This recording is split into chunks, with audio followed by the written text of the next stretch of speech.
is a classic college football tradition here at Kentucky. The pregame catwalk into Commonwealth Stadium. In these parts, it is Andre Woodson who is the Cats' pajamas. Today, it's Woodson and the Wildcats in their rivalry game. Kentucky and Louisville for the Governor's Cup next.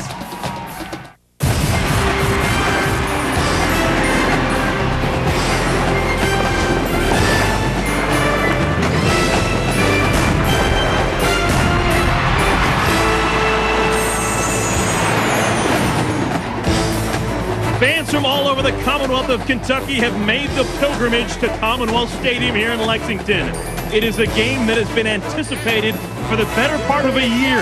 Tonight, an absolutely classic matchup with all of the trimmings. It is the 20th battle for the Governor's Cup. The ninth-ranked Louisville Cardinals taking on the surging Wildcats of Kentucky. Hello, everyone. So glad you could join us. My name is Eric Collins. It is an absolutely perfect Saturday for football here in Lexington, Kentucky. We're at Commonwealth Stadium, which is absolutely packed to the gills. People have been anticipating this game for a while now. Normally, this game is played the very first week of the season. This year, it is played on week 3, and folks in these parts, they are antsy. So without further ado, let's introduce my partner, former Kentucky head coach Bill Curry. And coach, let's get right down to it. Kentucky and Louisville, they both have a lot riding on today's game. They do. Coach Rich Brooks hears it every day. You gotta beat Louisville. He owes it to the stability of his program and the promotion of this rivalry to turn it into a real rivalry. On the other side of the field, here come the Wildcats. On the other side of the field, Coach Steve Cragthorpe of Louisville knows he's inherited very high expectations. These people expect him to be in the top 10 and to compete for the national championship.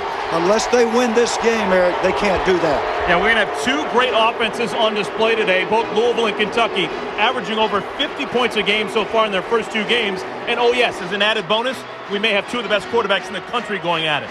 Dynamite offenses, great fun to watch. Everybody knows about Brom. Brian Brom has been a hero in this state since he was about 9 years old. He's handled it very well. He's led the Cardinals to unprecedented heights, and he understands how to win in these rivalry games. He reminds me of a young Peyton Manning. On the other side, Andre Woodson, coming from sort of a unheralded background, has burst onto the scene, has thrown fewer interceptions on a percentage basis than anybody in the history of the Southeastern Conference, and has made himself into a real factor. Eric, he reminds me of a young Peyton Manning as well. Lofty praise. Let's take a look at the numbers for both these three-year starters. Coach, they're starting to pile up great numbers. Well, that's right. Wins are what matter the most, 20-3. Brom's record, 7 out of the last 8 for Woodson as he's led the Wildcats to a really fresh start. Brom and Woodson, the two centerpieces on two very good football teams. We're going to take a timeout. When we come back, we're going to kick this thing up a couple of notches. Commonwealth Stadium is alive. The 20th battle for the Governor's Cup is coming up next.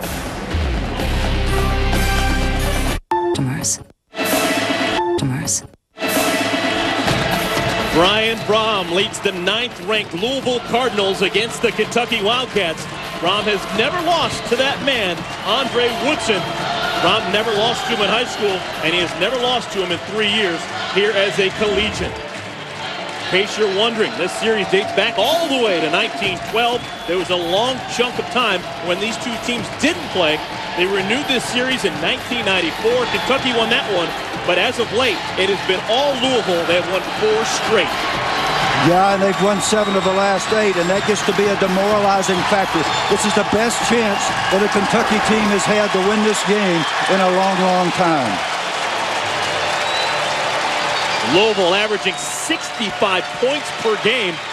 Last week against Middle Tennessee, they scored 58. The first time around against Murray State, they scored 78. Rich Brooks, his team, they score a bunch as well, averaging 53 points in their 2 victories, one over Eastern Kentucky, the other over Kent State. The coin toss was points in their 2 victories, one over Eastern Kentucky, the other over Kent State. The coin toss was won by Louisville. They've decided that they want the football to start.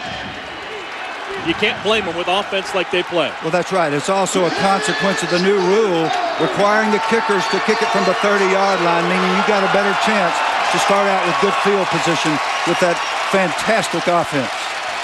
Tim Massey will kick it off.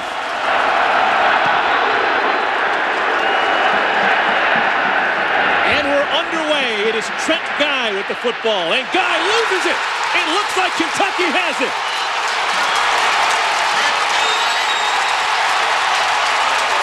About that. Now, this is precisely what Kentucky needs. Now, Kentucky needs to cash in. What they call the blue zone, which is where they're beginning, most people call it the red zone. Kentucky has not been stopped this year. 10 times they've been inside the 20. 10 times they scored touchdowns. That must happen here to get them off to the right kind of start. Ball poked out by Calvin Harrison, and it looked like Antoine Brown is the man who jumped on top of it. So that first quasi-possession for Louisville lasts 7 seconds. Andre Woodson leads the Wildcats out. The give to Raphael Little. And the senior tailback, good strong run to the left side, picks up a couple. Andre Woodson, 5 touchdowns, no interceptions. He has currently thrown 213 straight passes without an interception. One more, and he ties the record of David Green, University of Georgia in 2004. And Woodson has really changed his career around after a so-so beginning.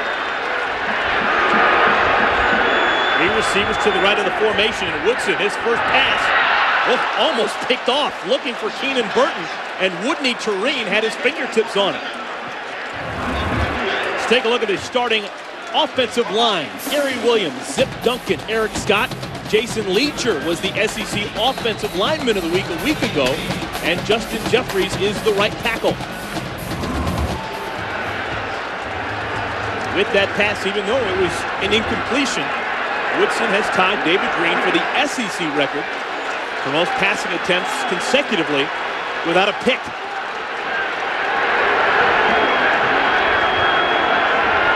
Third down passing, Woodson to the end zone, incomplete. Too strong for Steve Johnson. Woodson looks right now as if he's just a little bit too jacked up, a little bit of the Brett Favre syndrome. Favre usually comes out gunning and throws the ball so hard and so high, nobody can get to it, and that's exactly what happened on the first 2 throws. He had the receivers both times. So, after 3 plays, the field goal kicking team will come on. Lonis Sieber looking for a 36-yarder. He's been inconsistent so far in the year, but not that time. It goes through, and it's a 3-0 lead for the Wildcats.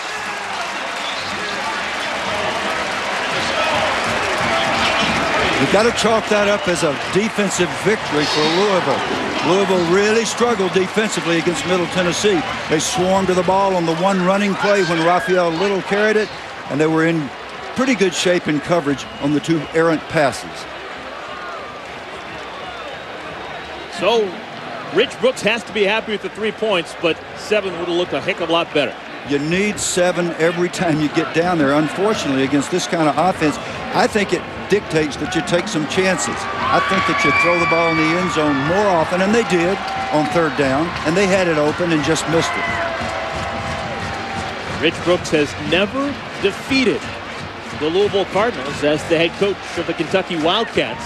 0-4, but the Louisville Cardinals as the head coach of the Kentucky Wildcats. 0-4, but those 4 losses were against Bobby Petrino. Petrino has gone to the NFL and the Atlanta Falcons. He has been replaced by Steve Kragthorpe. Kragthorpe winning his first 2 games with the Cardinals, but the Blues off the rose to a certain extent after a difficult win over Middle Tennessee a week ago. The team from the Sun Belt Conference really gave Louisville a fight, putting 42 points on the board.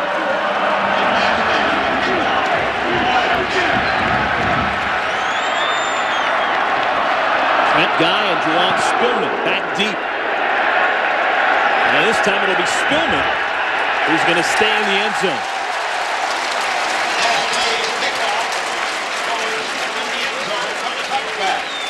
So now we'll see that high-powered offense of Louisville. Ryan Brom leading the charge for the last 3 years.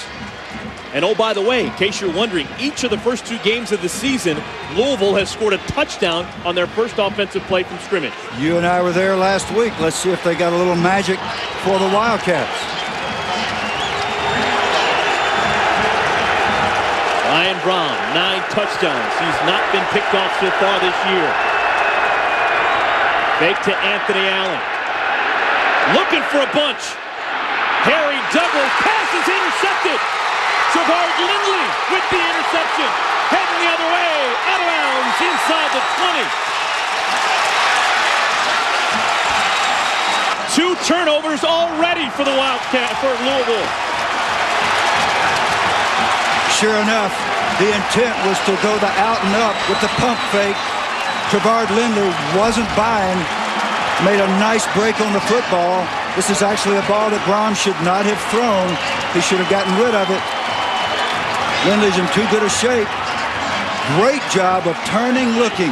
I know Coach Steve Brown, the new defensive coordinator for Kentucky, who also coaches the... Great job of turning, looking. I know Coach Steve Brown, the new defensive coordinator for Kentucky, who also coaches the secondary and was a corner himself. Loved that play. So for the second consecutive possession, great field position for Kentucky. Raphael Little breaks the first tackle. He's got a chance. Pushed out of bounds inside the 15. That's called making something out of nothing to pick up a fine.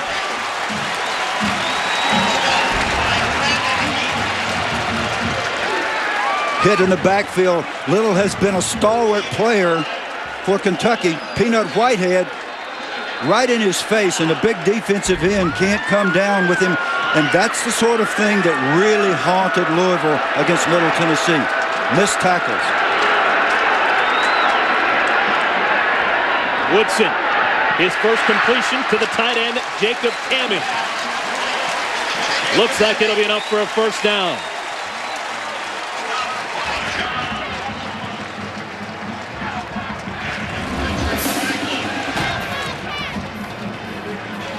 Take a look at the backs and receivers for Kentucky. We've seen Raphael Little, John Connor, not only a good fullback, but he also runs it well besides blocking. Burton, Lyons, the wide receivers, and Jacob Cammey, you just saw him. That's his 4th reception of the season for the tight end from Danville.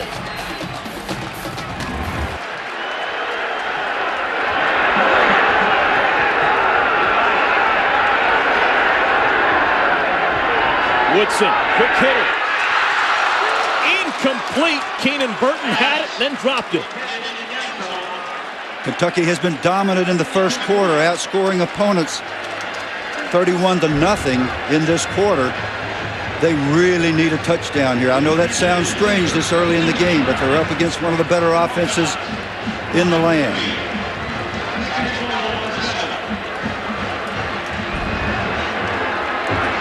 Andre Woodson, 5th-year senior from Radcliffe, Kentucky, about an hour west of Lexington. Sends Demorial forward in motion, and the give goes to Little, who pounds inside the 5, may have lost the football.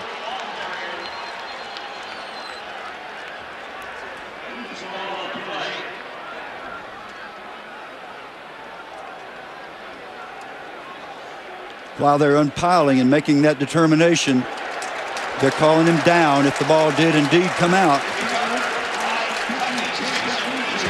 I'm going to say this again and again. When you're playing against these kinds of guys and you've got 2 great opportunities inside the 20-yard line, you've got to cash in with touchdowns. The ball definitely out.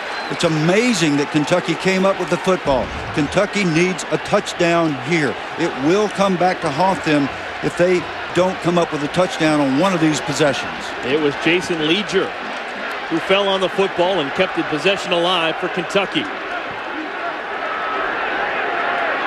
Woodson.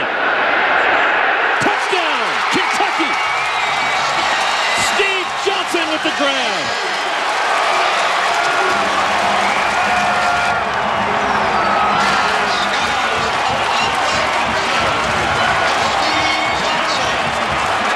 I'm not totally convinced the Kentucky Wildcats could have drawn this game up better the way it started. 2 early turnovers from Louisville, And already 9 points on the board pending the extra point.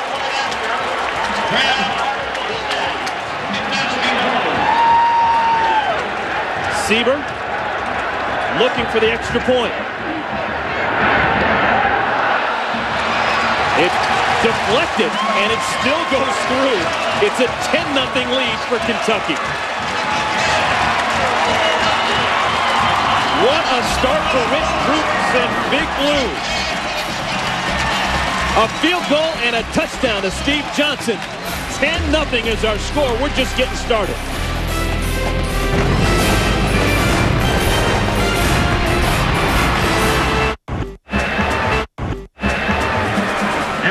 We have played less than 3 minutes, and already the Kentucky Wildcats have scored twice.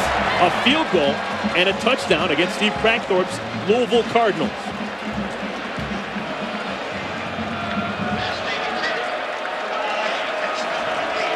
Tim Massey's going to kick things off, and he's probably going to be gassed. This is his 3rd kickoff in less than 3 minutes. High, end-over-end kick. It's going to be returned by Spillman. And Spillman crosses the 25 and bounces out to the 26. Return of 29 yards. Here's the touchdown. Steve Johnson lined up at the bottom of your screen. Dickie Lyons in tandem there with you. They run a layered pattern. This is the problem with playing zone inside your 20-yard line. The 4-across zone doesn't account for the deep threat. There are 2 people flooding the zone. If you're in man coverage, there'd be somebody assigned to cover Johnson. In this case, wide open for the touch. And we got to say that our man Woodson is now the record holder. Anthony Allen with the carry, crosses the 30. Let's take a look at the starting lineups for the Louisville Cardinals. Up front, the big boys, they have not allowed a sack on the season. George Bussey, Danny Barlow, Eric Wood, Mike Donahue, and Reno Giacomini. Backs and receivers, Anthony Allen had 275 yards a week ago. Mario Urrutia, Harry Douglas, and 2 tight ends, Gary Barnage and Scott Kuhn. Tight end's a big part of Steve Crackthorpe's offense. Rom to throw, wants a bunch, Urrutia. Too strong. Defensively, the Kentucky Wildcats. This is how they line up. They've been banged up on the front line. Dominic Lewis, the converted running back. Courtney Peters and Ventrell Jenkins are the tackles. Jeremy Jarman has been a surprise this year. Michael Johnson, highly recruited guy. He's their middle backer. Wesley Woodyard is the senior leader of the bunch. Quarterbacks, Warford and Lindley, they will be very important today against this Louisville offense. Roger Williams and Marcus McClinton, they are very opportunistic as safeties. Louisville needs to get to the 38-yard line to keep this drive alive. Brown with time. Underneath route is complete to Douglas. Not sure if he got there.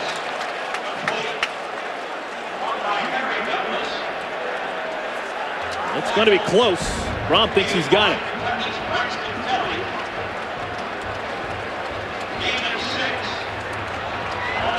Kentucky went to a nickel package there. Shamari Moore, number 23.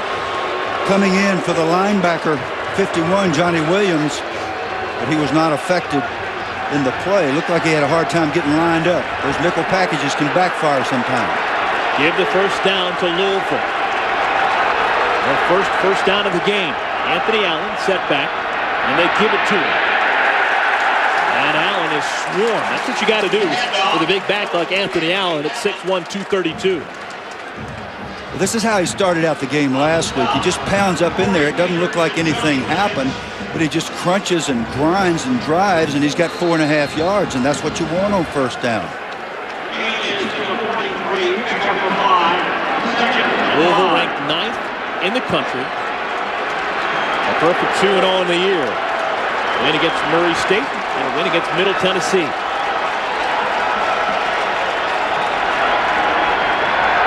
Brown again underneath. Pass is bobbled, and Urrutia. No catch. They're going to say that pass was never caught by Urrutia. I don't think that you can start assigning things like being rattled. But Brom is not throwing the ball with his normal uncanny accuracy. That ball was just a little bit behind you, Rhodia. The interception a moment ago on the deep ball was not his normal deft touch. Actually, that was a pretty good throw. You really should have come down with that. That wasn't enough behind him that he should have dropped it. But he didn't put it exactly out there in front of him like you're accustomed to seeing him do.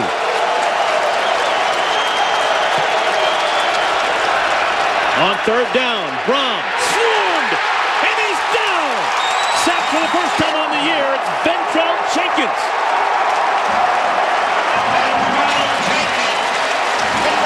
I commented on the catwalk when Ventrell Jenkins was jacking up the crowd and being the cheerleader. I said, I want to see if the big guy plays as well as he cheers. Well, there's my answer. The first sack of the year on Brian Brom. Big Ventrell's more than a cheerleader. Raphael Little wants to return it. Makes the first man miss.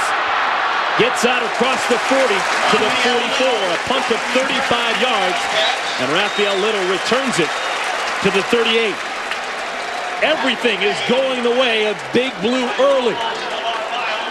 We played less than 6 minutes, and already Kentucky fans have seen 2 scores and the first sack of the season against the great Brian Brom.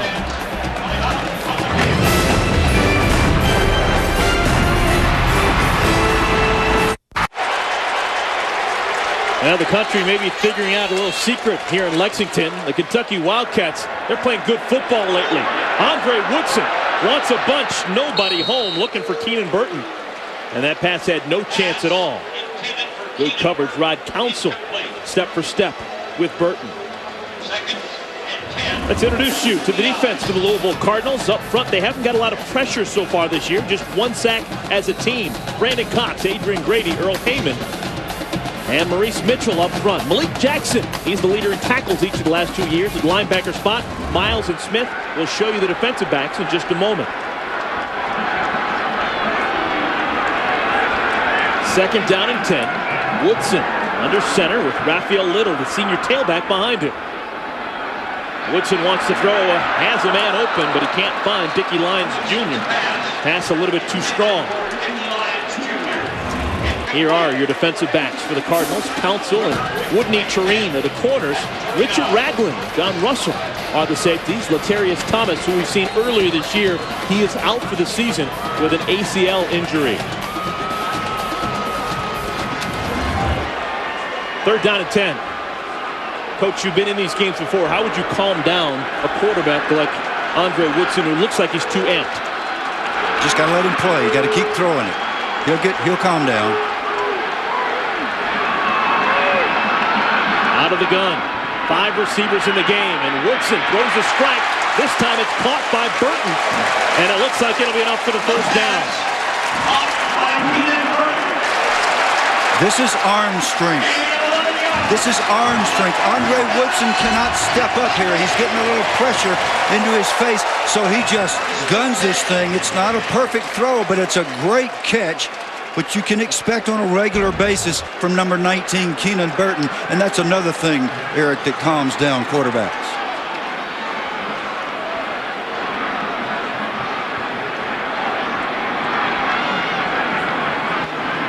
Woodson flips it. Coming out of the backfield, the catch is made. And out of bounds after a pickup of 6 is Tony Dixon.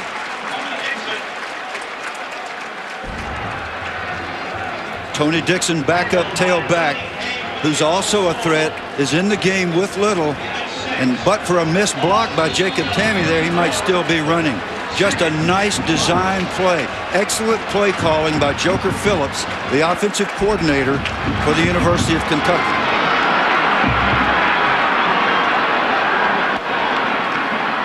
Woodson with the handoff to Little, and he breaks free.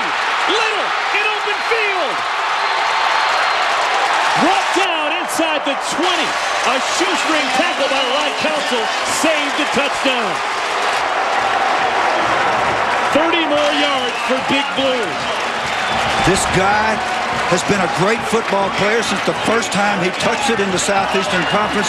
The blocking is superb. When Little gets that kind of hole, he's going to go the distance more often than not. And had that not been an excellent job of hanging on for dear life right there, that would have gone into the end zone as well. Sixth play of this drive. Ball on the 17-yard line. Woodson has a man. Incomplete. Oh, that was almost 6.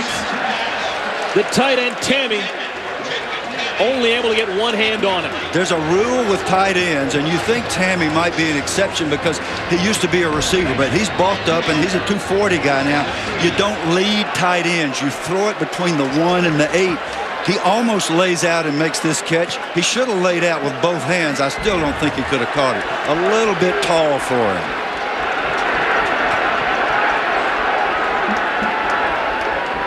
And off to Little. Tough sledding, brought down at the 15. It'll bring up a 3rd down.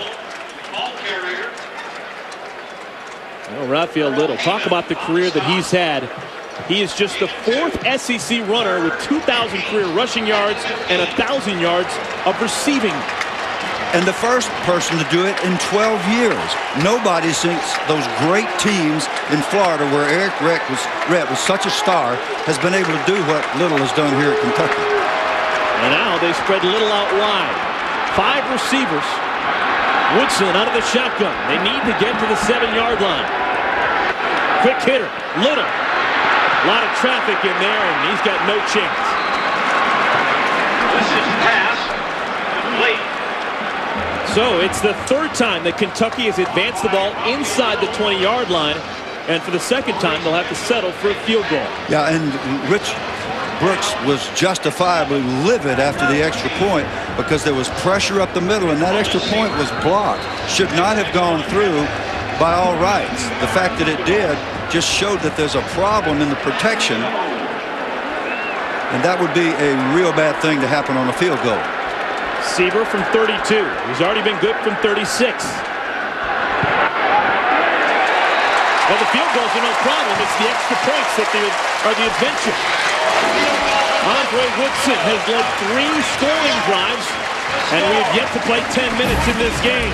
Timeout on the field. 13-0 Wildcats.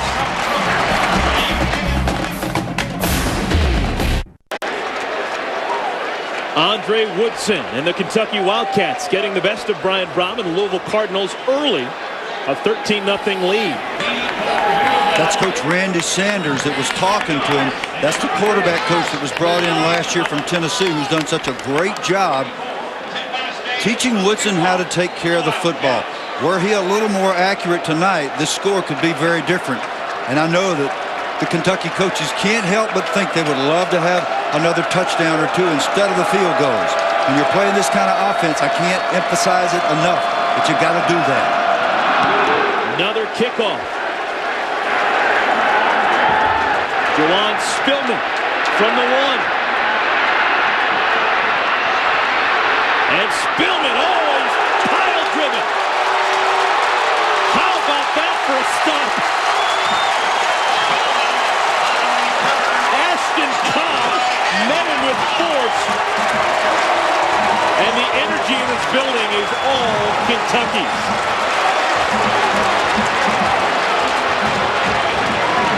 Sticks like that on special teams electrify the entire football team. Kentucky has a kind of synergy going for it right now that must be maintained all night to win this game. They got to play like this all night long. They're playing with great passion. Another thing that Coach Steve Brown emphasized, the new defensive coordinator for the University of Kentucky. Now his troops are about to be tested again. Ball is marked on the 26. That's where Spillman's forward progress took him. Brohm wants a bunch, left side, incomplete. Urrutia had a step, but the pass too strong.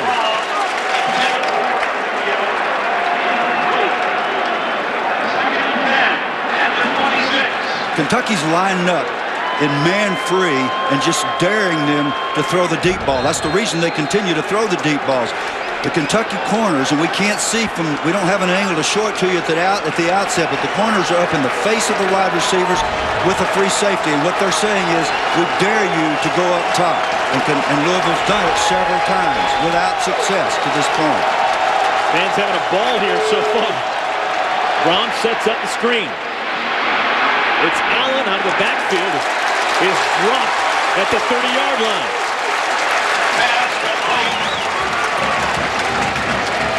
Coach, how much autonomy, how much free reign does Steve Cragthorpe give his quarterback Brian Brom at the line of scrimmage? He has almost complete free reign at the line of scrimmage. So does Andre Woodson. Both these coaches have enormous confidence in the veteran quarterbacks to come up and get them in the right kind of play. That was a well-conceived play. Just an excellent job by Dominic Lewis to get out there and hang on until he got some help on the powerful Anthony Allen. 13 yards of total offense for the Cardinals thus far. Complete. Urrutia gets the first down. On the reception. Braxton Kenny on the tackle. Still in man coverage, you'll see Urrutia coming across the field. He's able to get inside. I beg your pardon, that was zone. The backers had dropped. The guy was tracking him from behind. It looked like man when I was watching it, but it was zone, which allowed Braxton Kelly to be back in his area and come up and make the sure tackle. They're going to measure it. Looks like he did make it, though.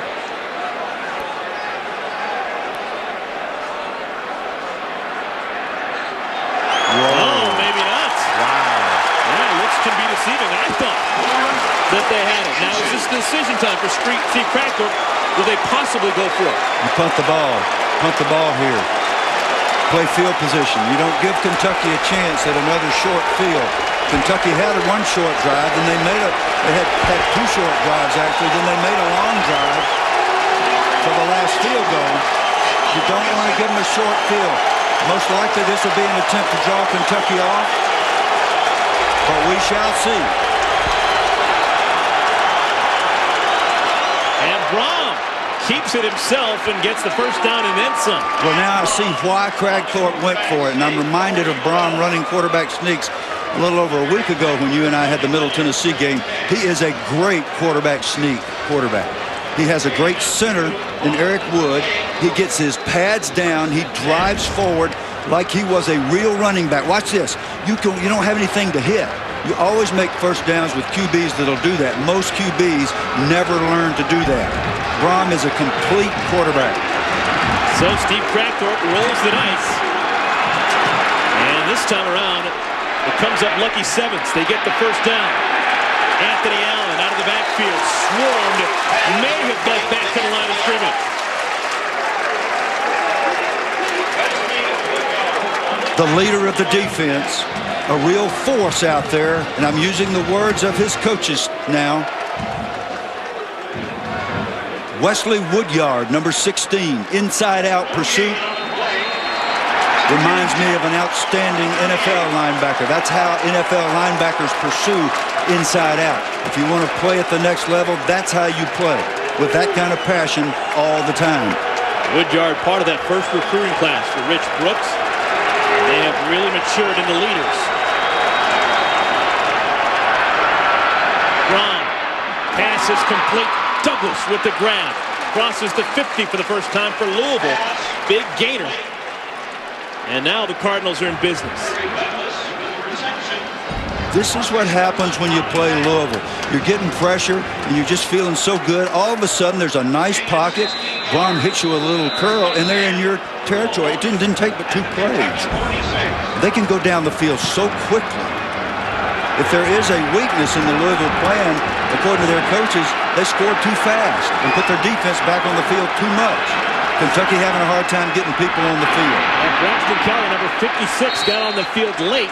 Ends up being part of that tackle, pushing Anthony Allen out of bounds. But yeah, that was not the way that you'd like to substitute your players if you're Kentucky. There's no excuse for that. When you're playing against a Louisville, you get your 11 out there that you want. If you don't have the right group out there close to time for the ball to be snapped, you leave the ones you got. You can't have a linebacker running all the way across the field, and it comes up second and 5, it could have been second and 11 if you got all your people out there. You can't make those kinds of mistakes against these kinds of offenses. Long delayed handoff to Allen. He's been the workhorse so far. Oh my! Jumps over a tackler down to the 25-yard line. We saw his most impressive run of the day. We saw him do that a week ago. This guy must have been a hurdler. He didn't weigh 242 pounds when he was a hurdler, though. I'm not sure I would jump up like that.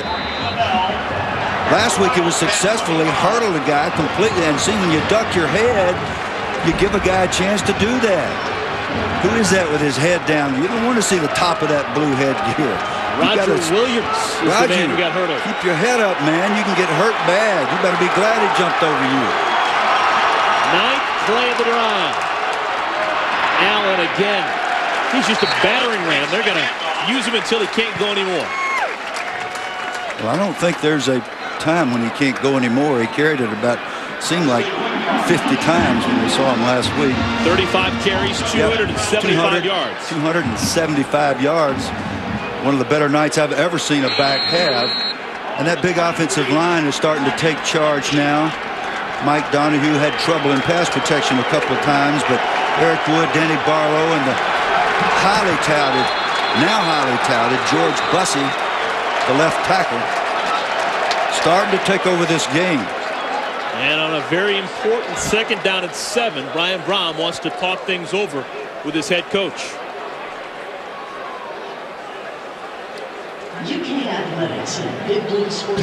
Well, after all the college football games are played this week, we'll have more college football coming your way next week. How about this for a good one? The Army Black Knights heading down to Chestnut Hill to take on the 21st ranked Boston College Eagles. That's next Saturday, 1 o'clock Eastern time on ESPN Classic. We had a chance to see the Army Black Knights play last week, and they had a real nail-biter that they eventually ended up winning over Rhode Island. We were worried about it being a blowout. It certainly was not that. Rhode Island played valiantly, and a scrappy Army team came up with an overtime win at home. And at least it's a start. It's their first W under their new coaching staff, Coach Dan Brock. George Stripling has come into the game for the first time in the backfield for Louisville. He wears number 24. Brohm to throw. Pass is high, but caught. No, incomplete. Harry Douglas can't cradle it. On the coverage, Paul Warford. Now, Louisville's not quite inside the 20-yard line yet.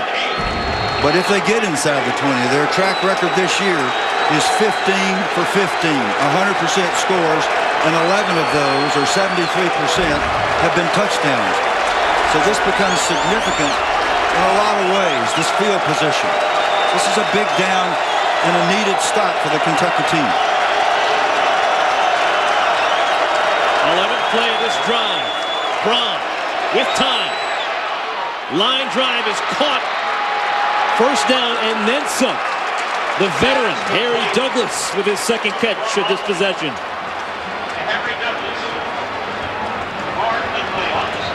You get the feeling that Douglas is just like that comfy old shoe for Brohm. You let Brohm stand back there like this, and there was some pressure that time once again from Ventrell Jenkins, but he tripped and fell. He had a chance to get the pressure. He fell on the ground, opened up a nice throwing lane, and Harry Douglas is not going to drop 2 in a row. Yeah, we had a chance to talk to Harry Douglas. Seems like he's somewhat of an odd duck, but he is definitely on the same page with his quarterback, Brian Brohm. They understand where each other will be at all times. Pass is caught inside the 5. No signal yet. And it's a touchdown. Anthony Allen out of the backfield. Kentucky's still having trouble getting lined up on defense, and that's just causing all kind of trouble. Louisville sees disarray across the way. They snap the ball. They get their boot out there, which is what they had just then. They're on the corner. A nice throw and catch, and Allen's in the end zone. All of a sudden, this game is tight, and that's exactly what Louisville expected. And before the extra point is attempted, I think this play may be reviewed. Yes, it will be reviewed. I think it's the first time we've seen our referee, John O'Neill.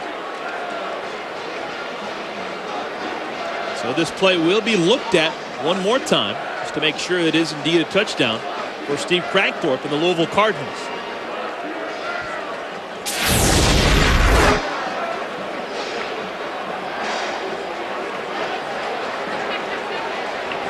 Just a naked bootleg, and what they'll have to decide is whether or not that ball broke the plane. In college football, if the ball breaks the plane, the foot is still in bounds.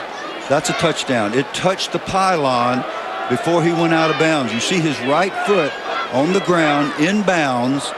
From the previous angle, we could see that it was not touching the white line. This would be a touchdown. Now, from that angle, it looked like maybe he did step on the white line. It did not appear that when we had the close-up.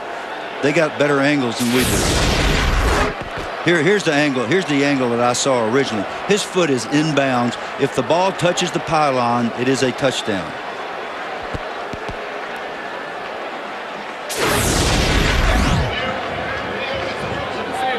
Touchdown. So the first points of the game for the Louisville Cardinals. And Rich Brooks' team dealing with their first bit of adversity. Art Carmody back on the field to attempt the extra point. He's already Louisville's all-time leading scorer. Has a chance to be the all-time leading scorer in all of Division 1A by the end of the year. Extra point, no problem. And the lead has been shaved down to 6.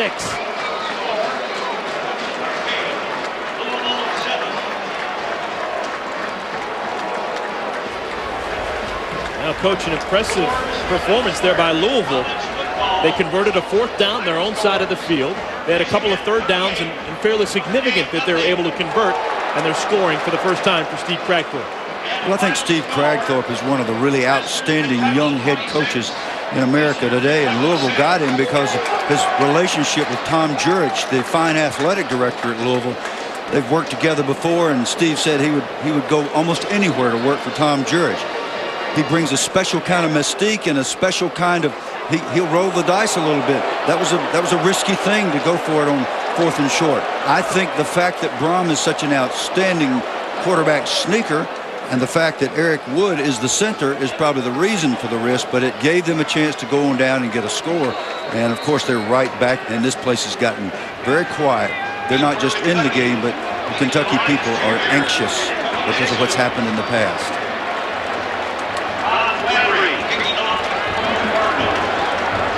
Louisville Cardinals have won the last 4 meetings between these two schools as they battle for the Governor's Cup. Kickoff is short. Dickie Lyons Jr. on the return. And Lyons still on his feet, crosses the 30. And that is where the Kentucky Wildcats will start on offense.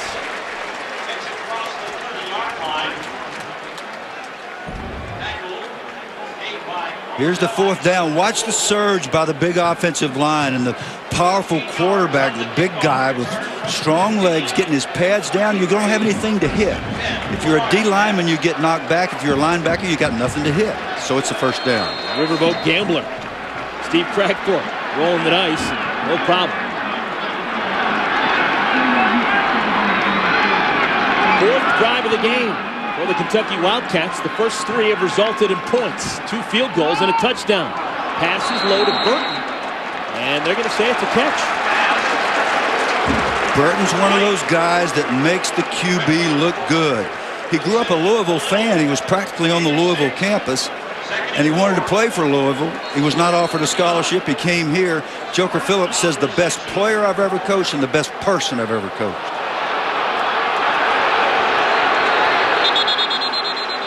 And before the ball is snapped, a whistle and a timeout is called by Louisville. Kentucky came up with a quick huddle, caught him off guard, and Louisville wisely used a timeout. I think that's smart. If you're not... Timeout. Louisville. A 30-second timeout. Okay, this is what's called a 30-second timeout that actually lasts 60 seconds. However that worked out. I think that's smart. You can't get lined up right. You don't let the play go.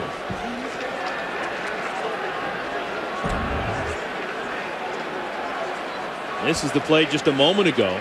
Well, we have time. Let's see if it indeed was a catch.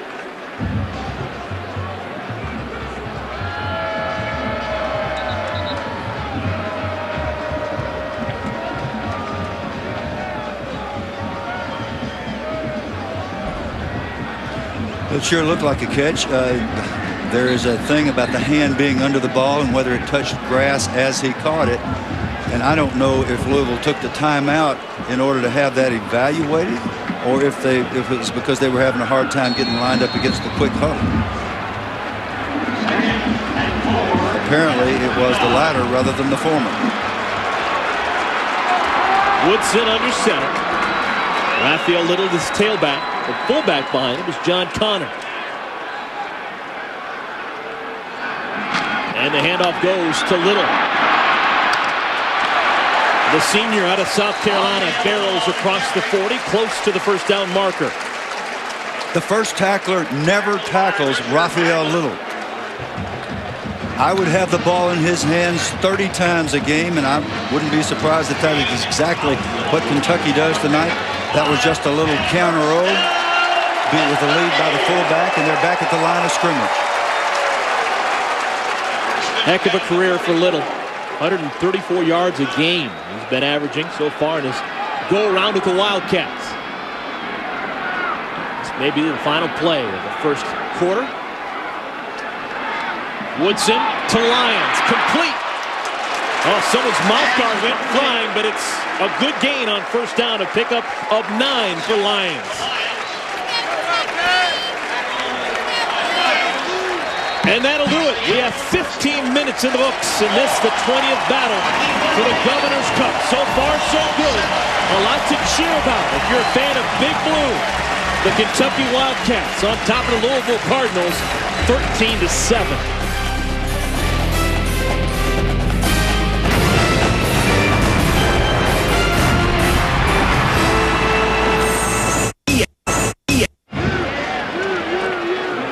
The Kentucky Wildcats haven't won this Governor's Cup in 4 years.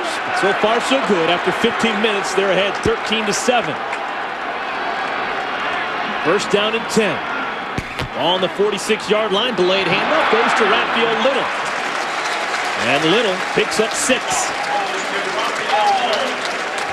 One of the objectives of the offensive coaching staff, according to Coach Phillips, the offensive coordinator, was to run the football, long, time-consuming drives, and Kentucky's been able to do that on one occasion tonight. They want to grind down the Louisville defense.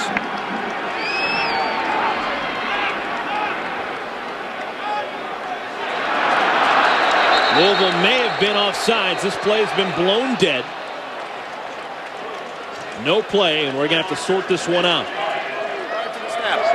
Offside. Number 99 in the defense. 5-yard penalty. First down. Now, Earl Heyman is one of the defensive leaders. He's a really sharp young man who believes that this defense can be very special. He's trying to set the pace. What he just did is he guessed at the snap count, and he just took a shot to see if he could beat the snap count, get in the backfield, make a big play, and instead he gave up a first down. Earl may be thinking a little much.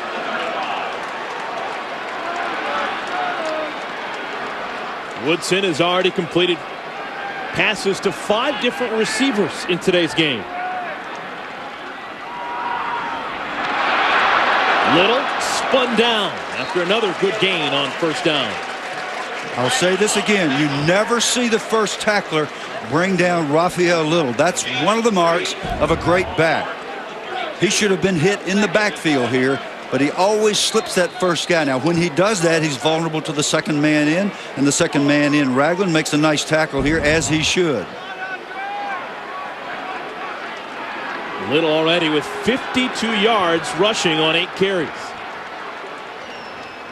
They give it to him. And this time, barely able to get back to the line of scrimmage before he's forced out of bounds. It'll bring up a third down. That's just good defense. Peanut Whitehead stringing it out. Outstanding defensive end from Birmingham, Alabama. And the Louisville defense has already demonstrated that they are not going to play the way they did against Middle Tennessee. They're swarming to the ball. They're getting off blocks, and they're giving up ground, but grudgingly. Now those 2 turnovers for Louisville. One on the opening kickoff, another an interception of Brian Brom. Both of them were patched in for points by the Wildcats. 5 receivers in the game for Woodson. Quick hitter. Pass is complete. First down to the tight end, Tammy. Incomplete. Caught by Jacob Tamme. Tammy's a big body running the little slant, and when he gets that big body turn, if you're not inside him and the throw's on the money, as this one is, it's going to be a completion. And I'm telling you, the guy under center is calling most of the plays, and he's got a gun for an arm. 2 catches on the day for Tamme.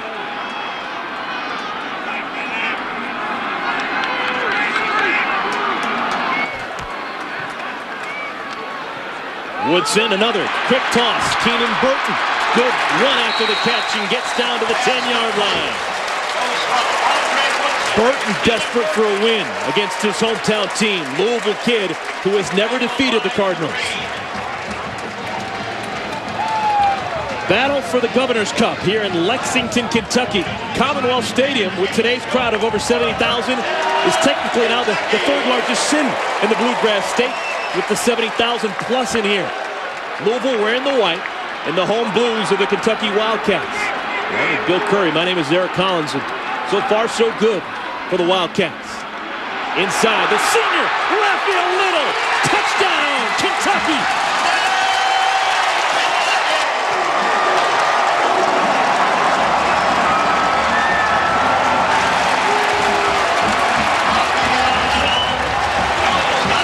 Possessions for Kentucky. They've got 2 touchdowns and 2 field goals. Louisville has not stopped them once.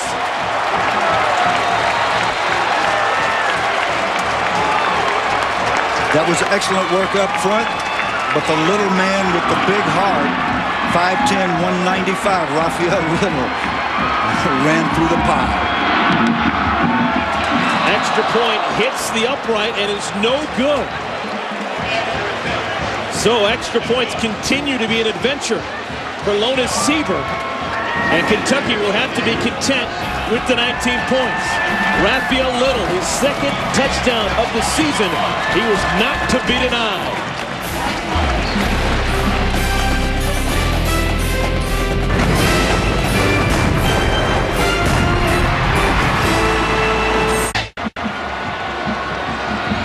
Welcome back, everyone, to Commonwealth Stadium. 70,000 plus, another sellout crowd as the Governor's Cup is on the line. Louisville Cardinals ranked 9th in the country, but right now they're in trouble as the Kentucky Wildcats, they're playing as if their hair's on fire. They've had the ball 4 times and they've scored all 4 times.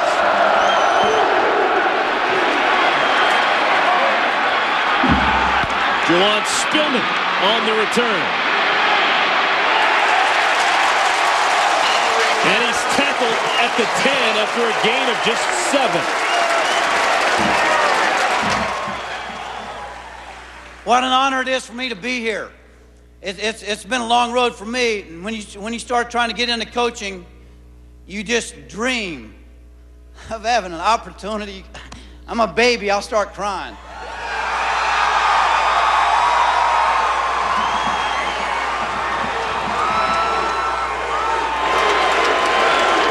Well, how about that for an introduction to the new head basketball coach at Kentucky, Billy Gillespie. Are you still all choked up? I am.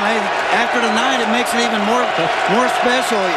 We haven't done anything since April except recruit. You come out here and see this, man alive, what a deal. Brom is hit as he throws, pass incomplete. Looking for Mario Urrutia. Coach, you've been here for a couple of months now. How has the reception been? People recognize you about town yet? Yeah, a little bit. It's been fun. They're passionate. I'm passionate. I think it's going to be a good mix. Billy, have you been anywhere that you're not recognized? That'd be a better way to ask that. Hey, Coach, you know all about it much better than I do, but I tell you, they love their basketball. They love their sports. What great fans we have here. Yeah, they are incredible. You'll love them even more as long as you win every game. I know, we haven't lost any games, so it's okay right now. No, I'm being facetious. They are very supportive. Brian Brom under pressure with his last throw. 2nd down and 10. On the shadow of his own goal line. Quick hitter, they give it to Spillman. And Spillman is pushed down at the 17. Coach, I want to ask you, you've been part of your last 2 programs with UTEP and Texas A&M. You're rebuilding programs. This program here in Kentucky, I don't think it needs to be rebuilt. Are you okay with that? I'm absolutely okay with it. Any coach can tell you they'd rather inherit a situation like I've inherited with good players and unbelievable tradition than the ones we went through before, even though we love our time there. Billy, do you ever think about the legends that you're following and how to maybe use that to your advantage? We're going to try to embrace every single person that's ever played here, because all those guys are the reason that this place is so special, Coach, and we will do that. Third down at 4. The Cardinals want to keep it going on. There's flags all over the field. Brahma's pass is complete for the running back coming out of the backfield, Anthony Allen, but we're going to have to sort this mess out. Well, that'll come back. They had two people moving at the same time, and both of them had to be set a full count, and that was not done. So that'll come back, and one of those kinds of errors that can really change a football game because they had the first down. You can't. The people that were moving were both the outside folks, both in motion. One set, the other did not. They both have to set unless you're playing in Canada. And we aren't. Coach, your relationship with Rick Pitino, who is now going to be your rival #1 as the coach of the Louisville Cardinals. I've been a big admirer of Coach forever. I've studied his teams. I've studied his tactics. I'm a big fan of Rick Pitino. I've learned a lot from him. Have you talked to him since you got the job? Brahm wants to throw. Pass is complete. That'll keep the drive alive. The senior, Harry Douglas, with the reception. I have had an opportunity to talk with Coach. We played in the golf tournament together, and he's been very, very gracious in helping me a little bit. And he said he'll do anything he can to continue my development as a coach and understanding the situation at Kentucky. You're a Texas kid growing up in the Lone Star State. What was your knowledge of Kentucky basketball growing up? Well, I'm a basketball historian and a basketball lover, and anybody that has a passion for it like I do, you know a lot about the situation at Kentucky. First down, and Brahm wants to stay on the ground. It's Anthony Allen with the carry, and he just bowls his way forward for 9 yards.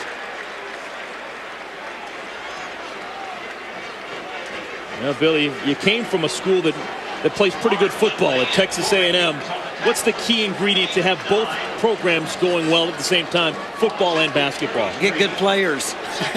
Yeah, Coach, that's probably a pretty good answer, I would think. You have to have great players. You have to have great fans. You have to have great administrative support. It's obvious they have it here at Kentucky.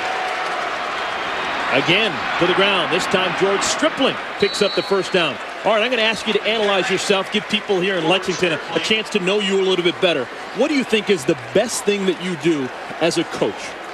I think that we get people to believe in each other. I love our players. I think our players are going to love me. I love our fans. I think they're going to love us. We're not always going to win every single game. We're going to try to win every single game, and the effort's going to always be there, and the love and the passion and those kind of things.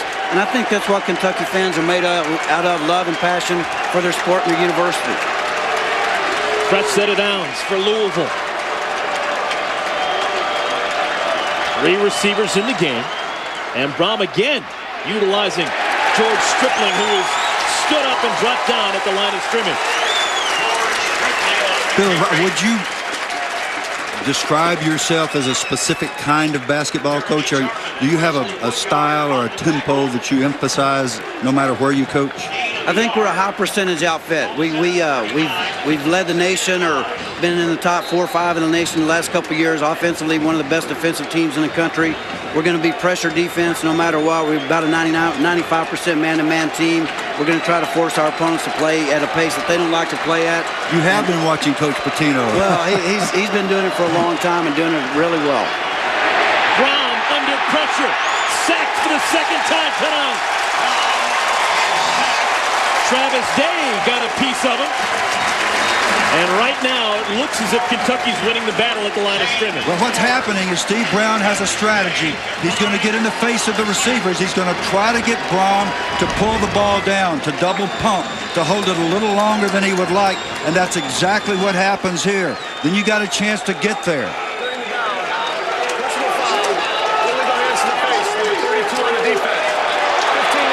Oh, that's trouble for Kentucky. The call, illegal hands to the face on the cornerback. Paul Warford is going to give Louisville 15 free yards. Well, that's a very good rule. With the quarterbacks as vulnerable as they are, you just can't pop them in the face. You used to be able to get away with murder. You could clothesline them, do whatever you wanted to. But so many injuries, and there have been so many concussions, with quarterbacks that you simply can't do that. Now, I didn't see what the call was, and the fans don't like it. They never will. But you can't hit the quarterback. That's a head-to-head contact. They're going to call that. You may not like it. You may not like the rule, but it's really for the protection of both players. So the ball crosses the 50, and Brom wants a bunch, has him in. Douglas inside the 5.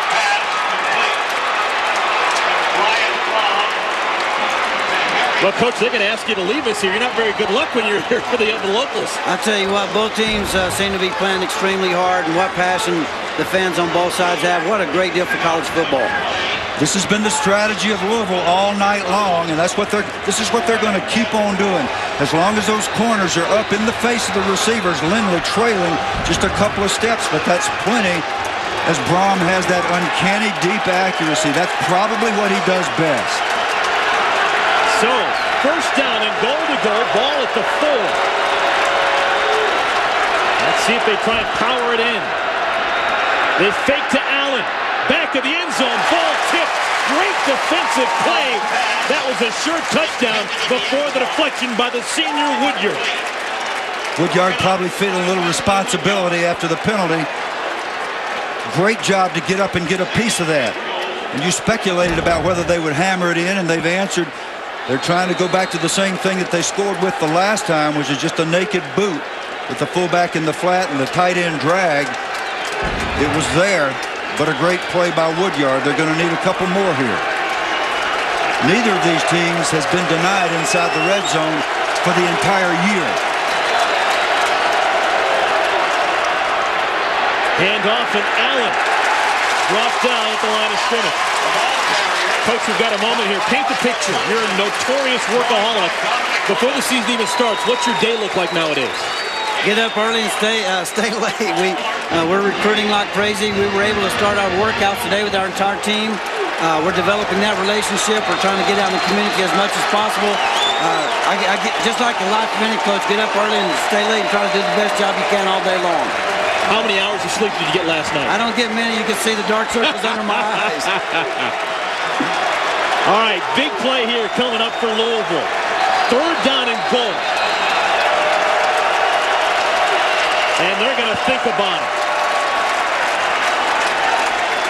Play clock was winding down, and Brian Brom said, let's call a timeout and make sure we get the right play in. Coach, thank you so much for stopping by. Really appreciate it. Good luck at this season and the coming seasons. My pleasure, guys. Keep doing a great job for college football. Thanks. It's a great sport. Good luck to you. The new head of the Kentucky Wildcats basketball program, Billy Gillespie.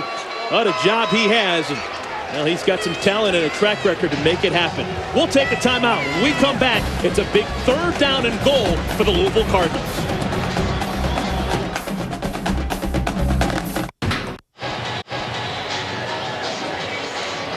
.7:23 remaining here in the second quarter. The Kentucky Wildcats on top of Louisville by 12, but the Cardinals knocking on the door. The Cardinals will be at your throat all night long, driving the football, whatever it takes to score again and again and again. That's what they do. When you get them in a situation like this, you must at some point in the game force an error. Take the football. Cragthorpe has given Brom a series of plays, some sort of fade to Urrutia, who's out here with man-to-man coverage. He's the big guy. Or some sort of sprint to the trips. There is a triple wing formation to the right. 10th play of the drive. Third down and goal. Touchdown, back in the end zone, Harry Douglas. The throw was neither of the routes that I called. It was Douglas across the back of the end zone. And once again, when you try to play that 4-cross zone down in your red zone, it's tough if you don't get a pass rush to defend the back of the end zone. Both teams have scored on that kind of route tonight. Fourth touchdown of the year for the senior from Jonesboro, Georgia. And now the extra point attempt by Art Carmody, which is normally automatic, will make it a 5-point game. And it is indeed a 5-point game.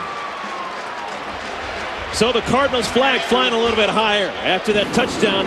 Harry Douglas back in the end zone on the receiving end of this Brian Brom fastball.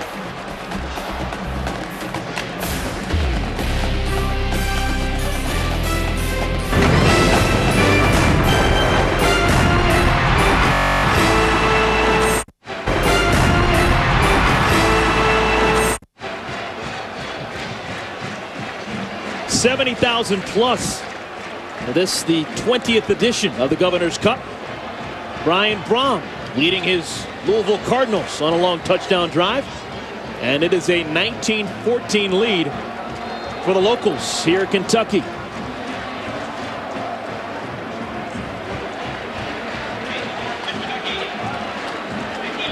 Louisville, their first 2 drives totaling 7 plays and 7 yards. Last 2 drives, 22 plays, 153 yards and 2 touchdowns. Not bad. Dickie Lyons is going to watch it go out of bounds, and that'll be a penalty. And good field position for the Kentucky Wildcats. Now, college football game of the week coming your way tomorrow morning at 9 a.m. ESPN Classic. They will scour all the games played over the course of the weekend, determine which one is the one that you need to see again, and play it Sunday morning at 9 Eastern Time. It's the college football game of the week on ESPN Classic. Which game will they pick? Surely they'll pick ours. Yeah, this game is shaping up to be a This is going to be a shootout. With the ball going out of bounds, Kentucky has decided to make Steve Cragthorpe's team move back to the 25-yard line and kick it again. That's right. They could have taken the ball at their own 35-yard line, which is excellent field position, but they think they can do better. Now, this is a new rule, new option, at least implemented this year. That's right.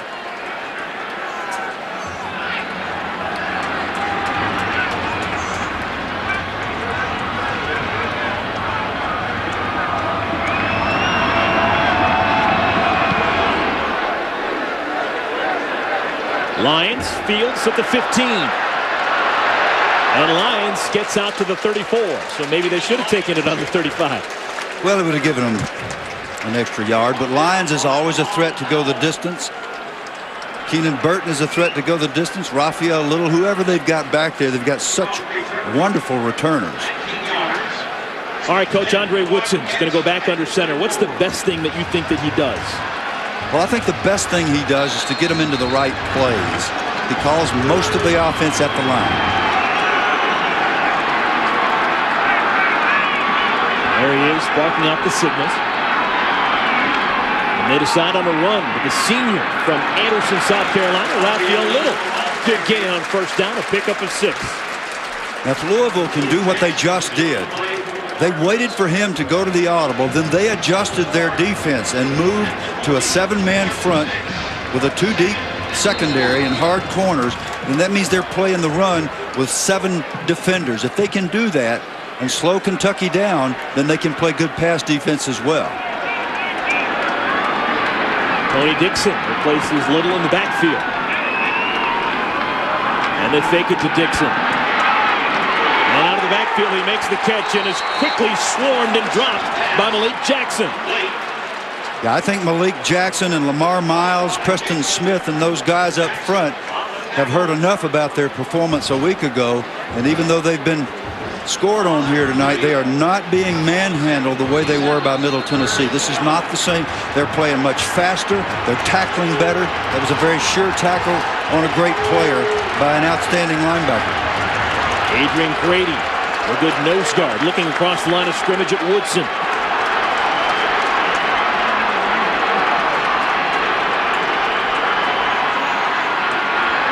And Woodson steps up. What kind of speed does he have? He gets the first down. He's got just enough speed, he says. That's exactly what ran through my mind. Just enough. He turned on that 4.85, and he got to that marker. That's why they have those little orange things there for smart players. He also puts the ball away. Well, I thought he put the ball away. Then he decided not to put it away. You got to put that thing up against your chest, Andre. Woodson, a 3-year starter. First season as a starter as a sophomore didn't go the way he wanted, but the last 2 have been absolute dreams. Raphael Little, gain of 10 on first down, make it 11, and it's another first down.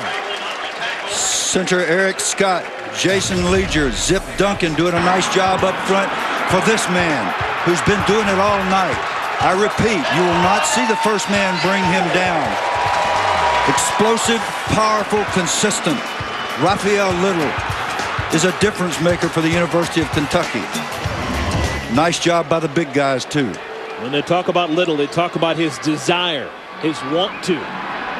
Woodson quickly. Pass complete. I believe that's Steve Johnson with the catch. Johnson had a touchdown back in the first quarter. Nominal gain on first. Brom was struggling with his accuracy a little bit early. Woodson was throwing the high ball early. Now he's having a little trouble with his sideline routes and his hitches, throwing them too low. If you force Johnson to have his knee on the ground, that's as far as he's going to go. So it's 2nd and 7. Woodson on the year. 6 touchdown passes thrown. He has not thrown an interception. Completed his last 7 throws. Sets up a screen. And it's complete. Out to the 40-yard line. It'll bring up a 3rd down and short. Keenan Burton with the grab. Well, the numbers starting to really pile up for Mr. Woodson. He's now 3rd all-time in passing yards behind some pretty big names who have played in the NFL. Yeah, one pretty big guy. The 300-pound mound of round of whatever he cut. His favorite nickname, he told me, was J-Lo, in hopes that he might actually get to meet the real J-Lo sometime. Yeah, whispers that Jared Lorenzen is actually going to start tomorrow for the New York Giants. The big guy can play. I'm telling you. Lorenzen was the last quarterback to defeat the Louisville Cardinals. That came back in 2002. Pass is complete. DeMario Ford with the grab. Yeah, DeMario Ford made a mistake there. He came back for the ball, but he came back to the point that he gave up the first down. Now Kentucky's got a situation where they need to go for this. Kentucky is on the Louisville side of the 50-yard, actually on the Louisville side of the 40-yard line, and they need to run the sneak as effectively as Louisville did and make this first down, or hand it to the fullback or something. 4th down and 1. Also a great place for play action and throw it for the touchdown. And Woodson just trying to draw Louisville offside. They're not biting. And Woodson calls a timeout. So with this timeout, let's talk some history with you. And we have a real unique opportunity. My partner, if people don't know, Bill Curry, of course, longtime head coach here at Kentucky. You're one of the big reasons why this game is played year in and year out. Well, I'd like to take credit, but Howard Schnellenberger is the big reason. And I actually tried to put it off on behalf of the program because I thought it was important for us to get established. We had to play 8 games in the SEC. At that time, Indiana was a big rival, and they were really good. They were a bowl team every year. So we did end up playing. We knew that it was inevitable, that it must be played. It has really helped football in the state. Coach Schnellenberger gets most of the credit, though. Did you ever think that Louisville would be this good and consistently ranked in the top 20? I did not. I don't know why I didn't. I just didn't think of it that way. You and I asked Howard that question last week, and he said, absolutely. I knew that the people of Louisville would demand it. Well, by golly, they've got it. Louisville trying to demand a stop here on 4th and 1. Dangerous pitch out to Little, and Little is dumped. I don't think he got it. Great pursuit. Lamar Miles picked him up and threw him down to the ground. There's an old adage about running a little bit of option. If you're going to run the option, you have to make it a staple in your offense. You have to practice it every day. An option quarterback right there would have ducked it up inside. He didn't have the pitch. The pitch was covered.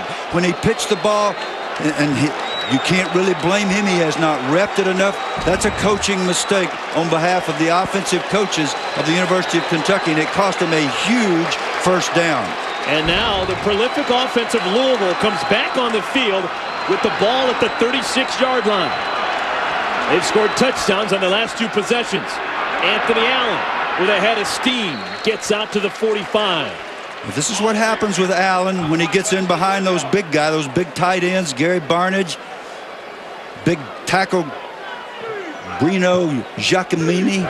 Those guys come off the ball and they get Allen untracked, and he becomes a real menace. He's every bit the force that Raphael Little is, except that he does it a different way.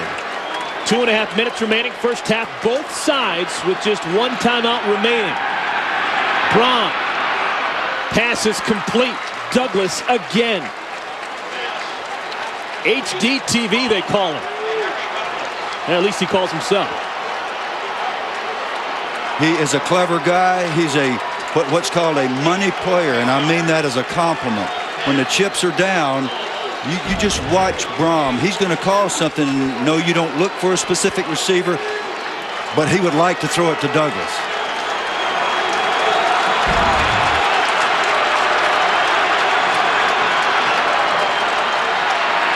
Braun sets up the middle screen, and it's wide open. Stripling down the left sideline. Inside the 25 to the 22. Stripling's sort of been a sort of forgotten man this year. He handled the ball a lot last year, but had problems hanging on to it. He has a real burst, as you saw him explode down the sideline on very well executed screen. This is another thing that veteran quarterbacks give you. Nice job of cut blocks out there, completely legal. George Bussey, Danny Barlow out leading. Heck of a tackle by Trevard Lindley.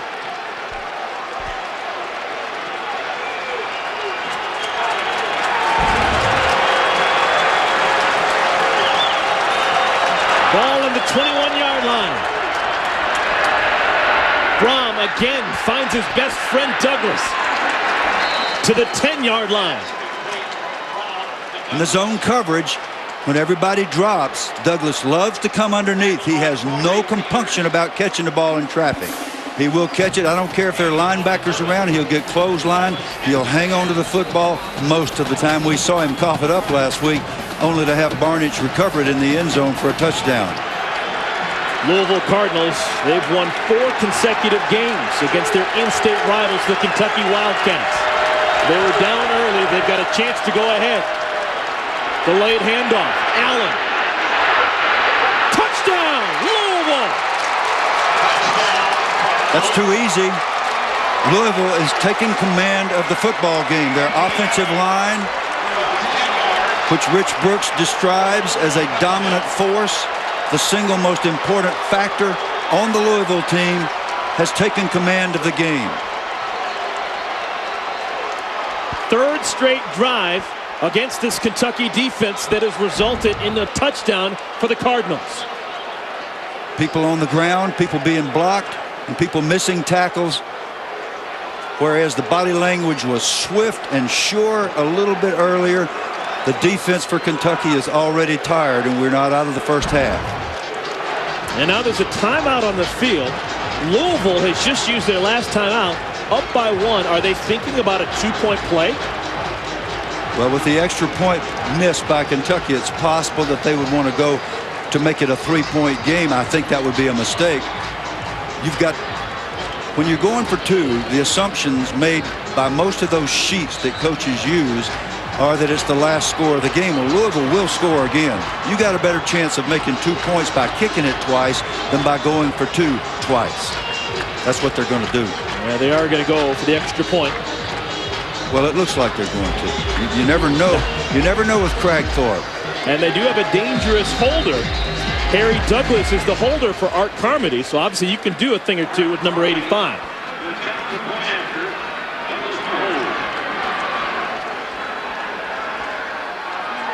Snap is good.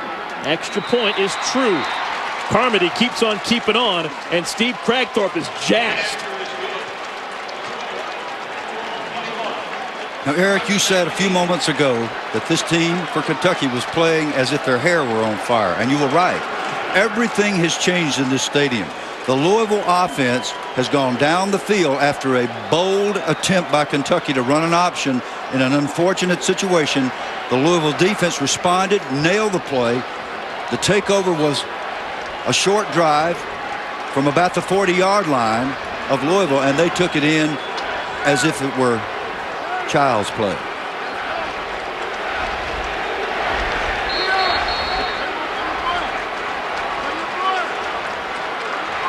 I think it's safe to say that Steve Cragthorpe and his staff have gotten the attention of this Louisville football team in the last 9 days since they played against Middle Tennessee. At one point, the Cardinals were down 13-0.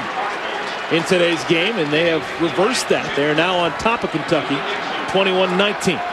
The Cardinals were down 13-0 in today's game, and they have reversed that. They're now on top of Kentucky, 21-19.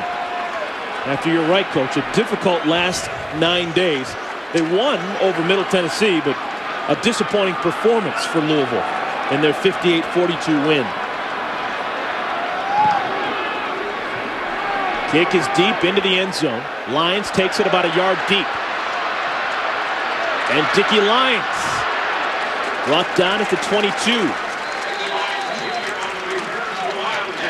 All right, 52 ticks remaining here in the first half. How aggressive will Kentucky be? Kentucky will try to go right down the field. They got a veteran quarterback. They got veteran wide receivers, an offensive line that's been doing a good job of protection. You got to go see if you can get something. At least try to get a field goal and retake the lead before the half. Kentucky, they have won 5 consecutive home games for the first time since 1987. They play very well here at Commonwealth. Out of the backfield, Tony Dixon. That'll stop the clock momentarily with the first down. Nice safe play call with the flare. That is not an easy throw, but a nice throw to Dixon, who turns it up the field with his good speed, got the first down. Woodson tries the other side. Dickie Lyons, middle of the field. He's going to have at least close to a first down. The clock should stop. No, they're going to say he's just shy, so the clock continues to roll.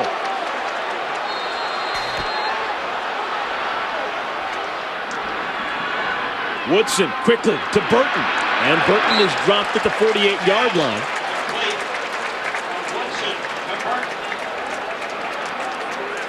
Kentucky, they do have one timeout if they choose to use it.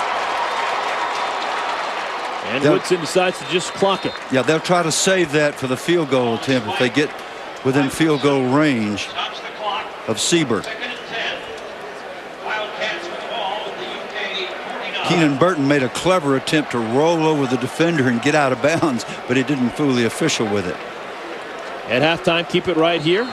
We will have a feature on the top high school defensive players. We'll also talk to the governor, Ernie Fletcher. He will be in our booth, and we'll, of course, have highlights and stats from the first half. Early, it was all Kentucky. As of late, it's been all Louisville.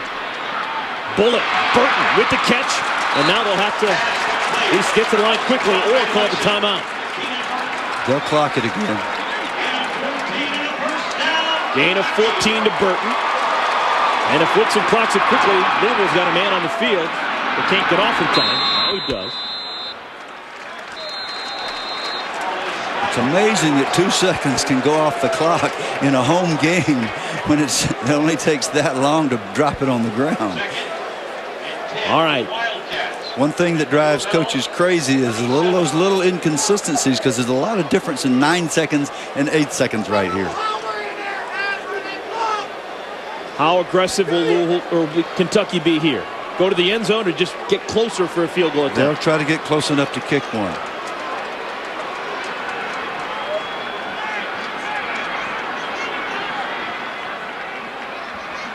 Woodson under pressure. Wants a bunch man wide open. Incomplete. Steve Johnson couldn't hang on. Oh, missed opportunity for the Wildcats. Wow. Not much you can say about that. A blown coverage by Louisville. I honestly think Woodson was surprised to see it. He had great protection. He looked up. Johnson's running alone down the sideline. The throw was good enough to catch. Couldn't come down with it. And now they're too far for a field goal attempt. They'll have to try and throw it to the end zone. Woodson showing off that arm strength, gets it to the end zone, and it's incomplete. Dangerous play. And the Wildcats, they're thwarted. Great start for Rich Brooks in Kentucky. But the second quarter is all Louisville. And Steve Crankthorpe's bunch, they go to the locker room with a 2-point lead. All right, an exciting 30 minutes of action. We've reached halftime here in Lexington. Louisville on top, 21-19.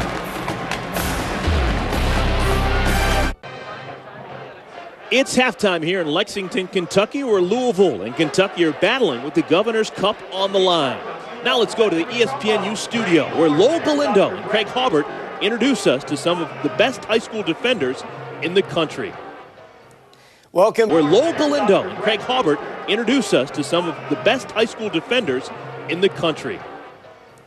Welcome to the ESPNU studio. I'm Lowell Galindo with Craig Hobart from Scouts, Inc., and we're about to look at the defensive end position and tell you some of the top prospects at that position in the nation. First off, though, Craig, how important is this position to college programs? It's important at any level, high school, college, the NFL, because these are the guys who can combine that rare blend of size, but also athleticism. They're on the edge. You need to be able, as a defense, create a pass rush without blitzing, and that's where it's going to come from. Your edge rushers, can they get to the quarterback? Can they either sack him or force the quarterback to step up into the pocket towards the defensive tackles? They also need to be able to run sideline to sideline and make plays. So they're important because they're hard to find, because they're big and they're fast. They're also physical, but they're athletic.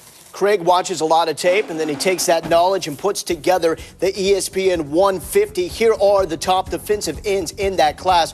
R.J. Washington, number 1, he's committed to Oklahoma. Great news for the Fighting Irish because they have 2 commits in the top 10. Number 5, Ethan Johnson, and number 6, Darius Fleming. But all you Nebraska fans, fear not, you've got a good one coming your way as well. Josh Williams is the number 11 defensive end in the country. He doesn't have as much explosiveness as other guys, not blazing speed. But, Craig, how does he make up for that? Well, he's not that type of guy, like I said, who's going to make you go, wow. What he is just a really good football player. He's not flashy, but he's got a knack for playing the game. You see, he was a little late there, but he got his hands down, was able to play off the block. He could hold his ground at the point of attack. He's physical. He reminds me, for Nebraska fans, a little bit of Jay Moore, who graduated last year. Maybe not the most athletic kid, but a good football player. Jamar Jarrett's a kid out of Mission Hills, California. College recruiters know about this kid, but I'm not sure that recruiting fans are giving this kid enough love that they should. About 6'5", he's a great-looking prospect physically. You saw him right there. Despite being 6'5", get underneath the offensive blocker's pads and hold his ground. He's got good feet. He gets out of his stance, takes a good first step. He's physical at the point of attack. He's got all those types of tools. He's a guy that people need to start paying attention to. Chase Thomas, playing the ESPNU All-American game. He's going to get a chance to showcase his skills on a national level that week, but I'm telling you about him right now. He's a great football player. He doesn't have that athleticism that some of the other guys have that jumps out at you, like a Chancey Aguirre or R.J. Washington. He just knows how to play the game. He uses his hands. He's not blazing fast, but he's fast enough. He's an excellent pass rusher. You see right there, come inside, use a swim move, he can get to the quarterback. I like all the things he brings to the table. Carson Knowlton, this one baffles me. You know, he's not receiving a lot of attention. Air Force has offered, Central Arkansas has offered. His coach told me Memphis is very interested. This kid, you know, he lacks elite speed, but you see right there off the edge, he comes with a rip move. He's able to get the body lean and separate and get to the quarterback. He does so many things well on a football field. He's productive. In his Week 2 game, he had 7 tackles for a loss. He had 5 sacks. You know, he's such a good footballer. He's so productive. I know he's not really fast. I know he's not really big. But I got to feel you can find a place for this kid on a football field. He's a football player. Exactly. These are some of the guys that were flying under the radar. Courtney Upshaw certainly does not fit in that category. Everybody knows about this guy. He is the number 3 defensive end prospect in the nation, going to Alabama. What is Nick Saban getting with Courtney Upshaw? What they're getting here, and the reason why we're talking about him here, is he's a difference maker. He's not just a good defensive end. This kid has a boatload of upside. Last year as a junior was his first year playing, and what you're seeing is junior year film. Watch the natural instincts coming off the ball, how he's able to take on blocks, how he's able to locate the ball. He shows the ball skills to make plays like right here. He does things that naturally, you know, most kids can't do. I mean, only 1 year under his belt of playing football. Now he's entering his 2nd year. He's only going to get better. He has all the raw tools. This kid needs to be mentioned with the R.J. Washingtons, the Chancey Aguirres. He is that good. He's not just a defensive end. He's an elite defensive end. And that is a scary thought for all those offenses in the SEC, knowing that he's coming to Tuscaloosa, Alabama. Let's wrap up this defensive end class as a whole. How good is it from top to bottom? It's really good. It's hard to compare with last year's class because last year's class had 20 guys in ESPN 150. That's almost mind-boggling. This year we have 8. not the elite level guys. You talk about Upshaw, Aguirre, Washington, maybe a William Green, also out of Alabama. After that, there's a bit of a drop-off, but there's really good, solid talent. If I'm a recruiting fan and my school gets somebody 1 through 50, I'm feeling good about that because the talent is that deep. So maybe not the elite level guys, but really good, solid football players with a lot of different upsides. Some bigger kids like a Willie Mobley or Ethan Johnson. Some really fast type kids. Some smart kids like a Westfall. So there's a lot of good players out there, maybe just not 150 type guys. And you can check out all those top players in the ESPN 150. Simply go to ESPNU.com. He's Craig Hubbard. I'm Lowell Galindo. Halftime rolls on here in Lexington. When we come back, we'll be joined by a very interested fan in attendance. Ernie Fletcher, the governor of Kentucky, is here, and he will join us in the booth. In his first season as Kentucky's starting quarterback, Derek Ramsey led the Wildcats to a 10-1 record and a number 6 national ranking. Following a 9-year NFL career, he served as UK's Director of Community Relations before becoming Athletic Director at Kentucky State University. Today, Derek Ramsey continues to serve as a successful ambassador for the Bluegrass. The SEC, a story of character.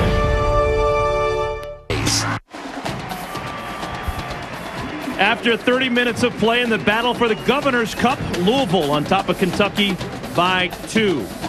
Well, they call this the Governor's Cup, and so why not? We're going to have the governor of Kentucky with us right now, Ernie Fletcher, the governor. And Ernie, I want to first get out of the chute. You went to Kentucky. 11 years you were at Kentucky. How does football back in the 70s and the 80s compare to football nowadays with the Wildcats? Well, you know, we had some great years. We had some great years when Bill Curry was there. And, you know, we were back to Fran Kersey, a lot of good years. We had some great teams. We were talking about 77 just for it.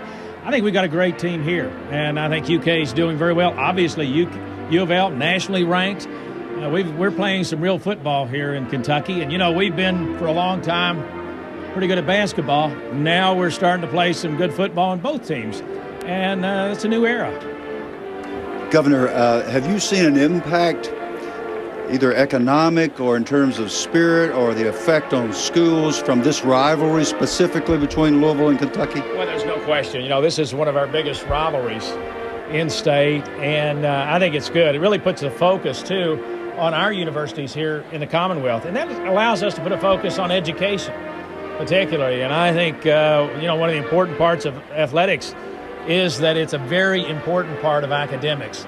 And you bring these two teams together, you've got all of the Commonwealth watching with great intensity, and it gives us a chance to highlight our two universities and let students out there know these are great institutions to come and get a higher education. Yes, they are. And, Governor, I guess the obvious question, how long did it take for you to think about what you wanted to wear today? I notice you're wearing the yellow. You're not wearing Kentucky blue. You're not wearing anything associated with Louisville. Well, you know, I get to go out and give the trophy, and we don't know who's going to win at that point, so you do try to be neutral. I have to say, you know, I spent a long time at UK, so I'm a UK fan. But the University of Louisville, we work with them, and they've got a tremendous school, a tremendous team. So we have a deep respect for both teams. But just to show a little neutrality here, I decided not to wear my Kentucky blue today. Governor, thank you so much for stopping by. We appreciate it. Eric, Bill, it's great. Thank you. Y'all do a tremendous job, and thanks for being here in Kentucky for this great game. No, the hospitality has been fantastic over the last couple of days. Thank you so much for joining us. Thank you, Enjoy those bourbon balls. Okay. All right, we'll take another time out. When we come back, halftime will continue. In case you missed anything in the first half, we'll have highlights and stats from the first 30 minutes of play.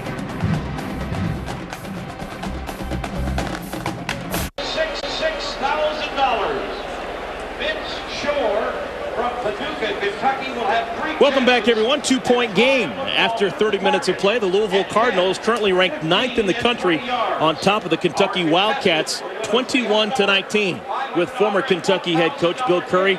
My name is Eric Collins, and Coach, it really was kind of a tale of two quarters. First, it was all Kentucky, and then it was all Louisville. Kentucky's been dominant in the first quarter all year. There was a defensive lapse in the second quarter with a key penalty called on Woodyard, and Louisville was able to go down the field, and then they got the ball back on a 4th-and-1 miss by Kentucky and came back down and scored. Great running here by Raphael Little, just running through the entire Louisville defense for the touch. First pass thrown in the game, Brian Brom. He is intercepted by Trevard Lindley. He was under pressure a lot in the first quarter. He was sacked for the first time all season by Ventrell Jenkins. That's right. Ventrell Jenkins has been playing well. This is a key fourth down conversion. I think it's smart to run that quarterback sneak. Louisville was able to convert, came back down the field, ran the boot to Allen for the touchdown. Harry Douglas back of the end zone. He was pretty darn good in that first half. And, well, the big fella, he was able to eat pretty well. He had 2 touchdowns in the first half, Anthony Allen. Anthony Allen, the stats are, we don't see there the key stat, which I think is so important. Neither offense has been stopped in the red zone this year by anybody. And most of the time, they're scoring touchdowns. Somebody is going to get some key stops down close to the goal line, and that is the team that will win this game. But both offenses are going to drive. Had 2 turnovers early in that first quarter for Louisville. They were both cashed in for points for the Wildcats, but Brian Brom slowly but surely coming back and putting up numbers. That's right. What we said at the time was that Kentucky really needed touchdowns in those situations. You can't afford to not cash in for the whole banana each time you get down there against an offense like Louisville. And sure enough, now it's halftime and Louisville's taking the lead. Yeah, Andre Woodson, 17 completions, but only 112 yards. A lot of dinks and doinks, while Brian Brom getting larger chunks with his completions. The biggest statistic in the game thus far is 14 rushes for only 88 yards by Kentucky. This is a Louisville defense that just got wasted by Middle Tennessee as they ran the ball a little over a week ago. They're playing much better defense against Kentucky, much better. All right, one final chance to catch our breath when we come back. Andre Woodson and Brian Brom, they'll go back at it one more time. The Governor's Cup is on the line.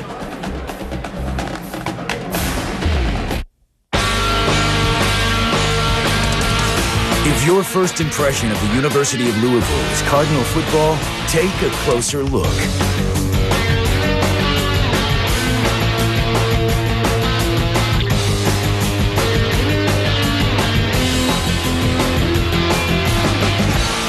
Now what do you think?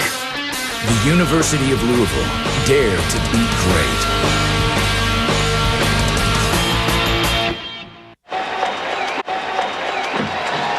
We are back.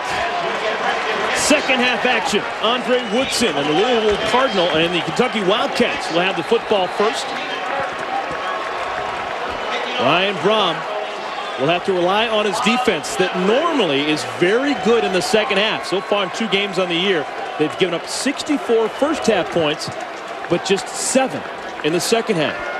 Their dominant quarter this year has been the third quarter. They have a history of playing very well at this point in the game.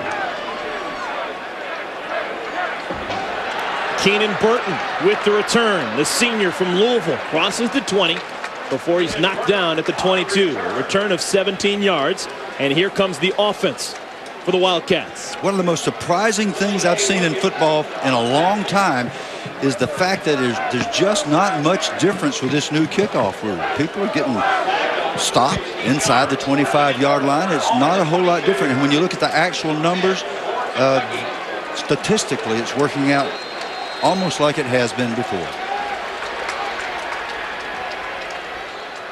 Andre Woodson wants to throw on first down. His 18th completion of the game. This time Keenan Burton with a gain of 7 yards. Well, most of the passes that Woodson completed were short.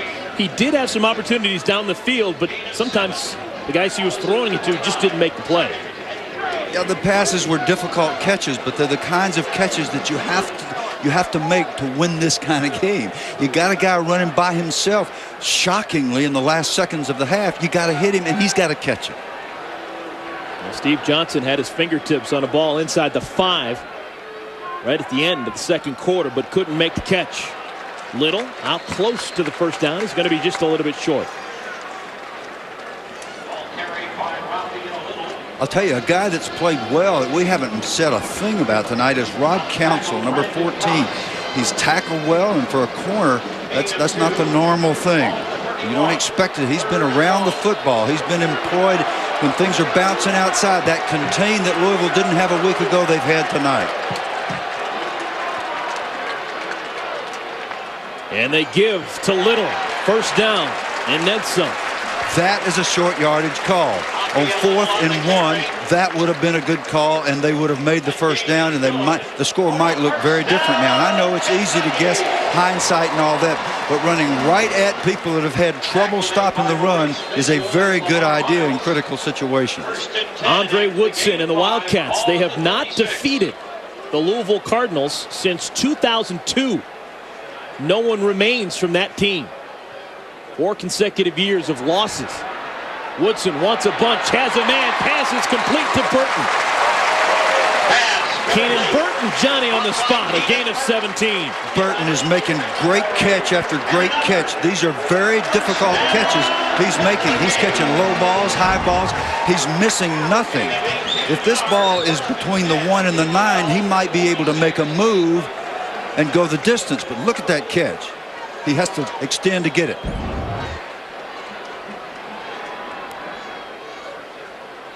Woodson to Little. Barrels forward for 2, maybe 3. In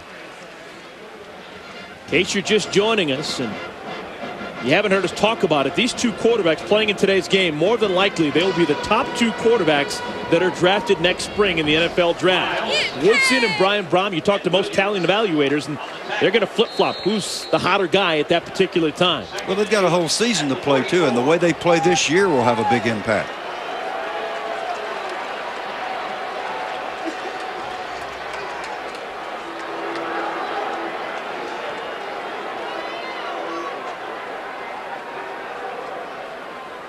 Little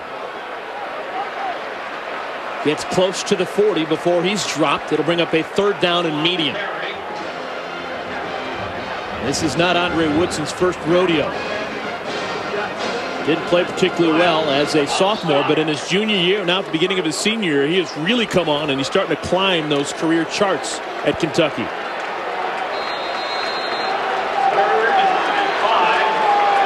Already today, he has set the new SEC record for most consecutive passes without an interception. He's been very protective of that football. 5 receivers in the game. 3rd down. Whistle. Complete. Keenan Burton again. Another 1st down. Every big play in the passing game has gone to Keenan Burton. Every dig route or deep inside route requires extra time in the protection. Woodson has to stand, wait. This thing has to develop, and a bullet right in the hands of number 19, Keenan Burton. That Woodson throws a pretty ball. Delayed handoff to Little. Probing the defense. Gets out close to the 15. Remember, it's the stated objective of Kentucky to come in here and mount a powerful running game. They really have not been able to sustain drives with the running game. This is the kind of thing they've got to do, coming up with these 2nd and 3s. Rich Brooks looking on, now in his 5th season with the Wildcats. Spinning close to the 1st down is Little.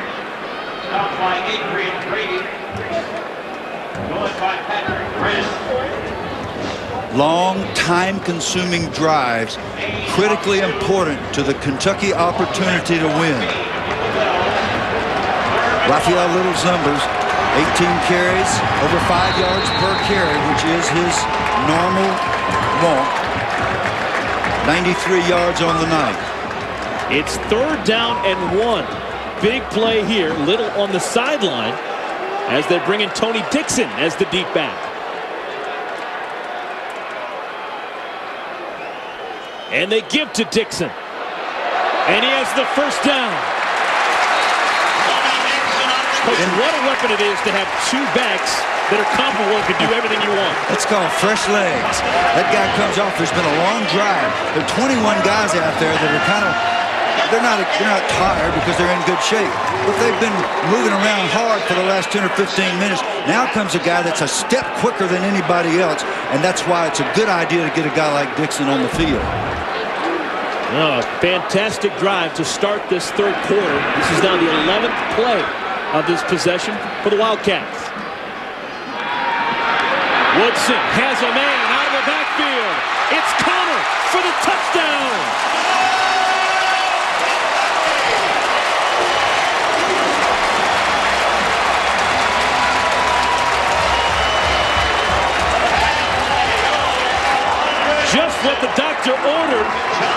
the Kentucky Wildcats. They march down the field, and after 11 plays, they catch in with 6.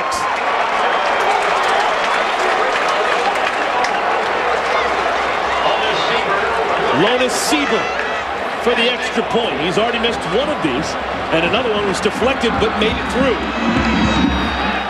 This time uneventful. And it is a 5-point lead for Rick Brooks and the Kentucky Wildcats. Finally, something to cheer about here in Lexington. The Wildcats pick themselves up off the mat. Andre Woodson to John Connor. And they're back on top.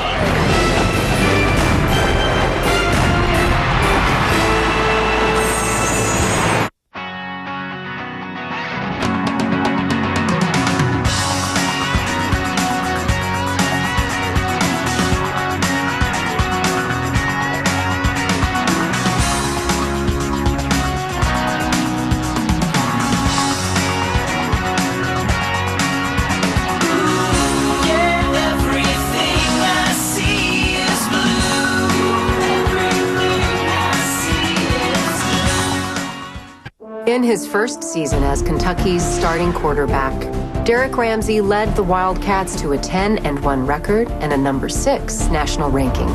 Following a 9-year NFL career, he served as UK's Director of Community Relations before becoming Athletic Director at Kentucky State University. Today, Derek Ramsey continues to serve as a successful ambassador for the Bluegrass, the SEC, a story of character. Kentucky fullback John Connor with the touchdown. It's the 5th time he's touched the ball all year. He now has 3 touchdowns, 1 receiving, 2 rushing. And the Wildcats back on top, this time by 5.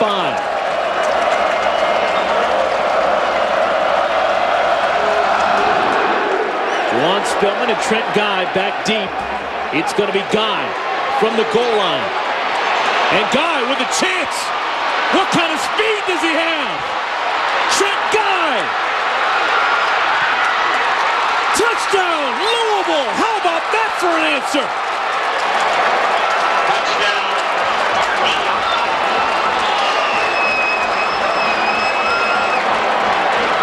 100 yards on the nose for Trent Guy, the sophomore from Charlotte, North Carolina. It's the standard in football that you got to play all 3 branches of the game all the time. It's a simple thing to keep contained. We talked about it all week last week with Louisville's defense. This time, the lane integrity on the left side of the Kentucky coverage simply did not exist. People sunk in, did not keep their responsibilities, did not stay up the field where they should have been. And the speedy guy took it down the sideline. Extra point. Art Carmody's been doing that for 4 years. And the lead again is 2 for the Louisville Cardinals. If you're Rich Brooks, that just tears your guts out. Kentucky starts this 3rd quarter with a methodical drive for a touchdown, and then they give it right back with an electric 13 seconds. Trent Guy goes 100 yards, and Louisville on top by a deuce.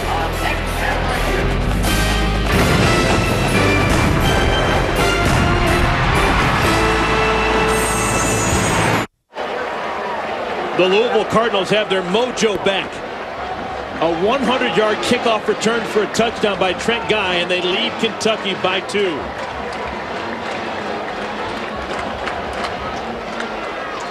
Both teams have scored touchdowns each time they've touched the ball here in the 3rd quarter.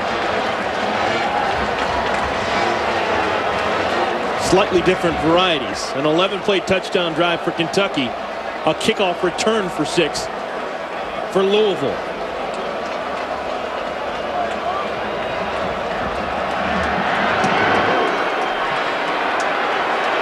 Burton will field at the 3.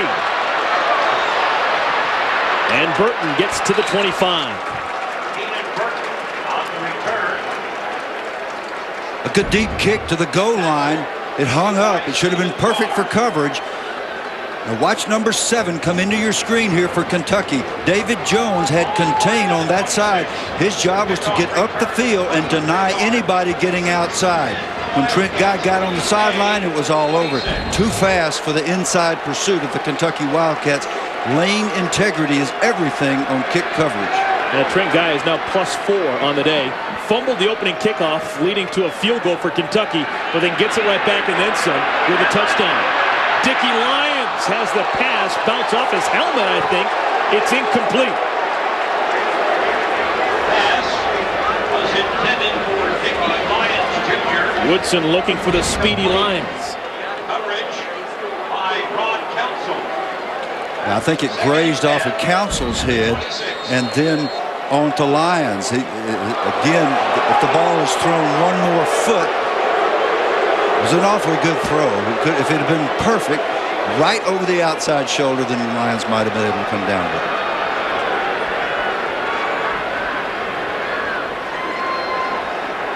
Tony Dixon still in the game in place of Raphael Little. They fake it to Dixon. And Woodson nowhere to go. Brought down by a couple of Louisville defenders. Earl Heyman, his second sack of the season. Louisville's coming after him a little bit now. They're going to force the issue. They came off the corner. Actually, Dixon did a nice job of picking up the blitz. You watch number 28 here. Boom, he picks up the safety nicely. No, that was a linebacker. That was actually the linebacker, Malik Jackson, coming off the corner, which gave Woodson time to throw the football, but he couldn't find anybody open. Third down and 12. Just a three-man rush. Out of the backfield. Dixon is going to have to hustle, and he's not going to get close enough. Needed 12. He picked up 9. Louisville has been a dominant team in the third quarter. We repeat that because it's a function of mindset and conditioning. What Kentucky did was to absolutely dominate on that drive, took it down the field, something I felt like they needed to do to have a chance in the game, and then immediately gave the touchdown back. Now they've been stopped, and things start to turn back toward Louisville ever so surely.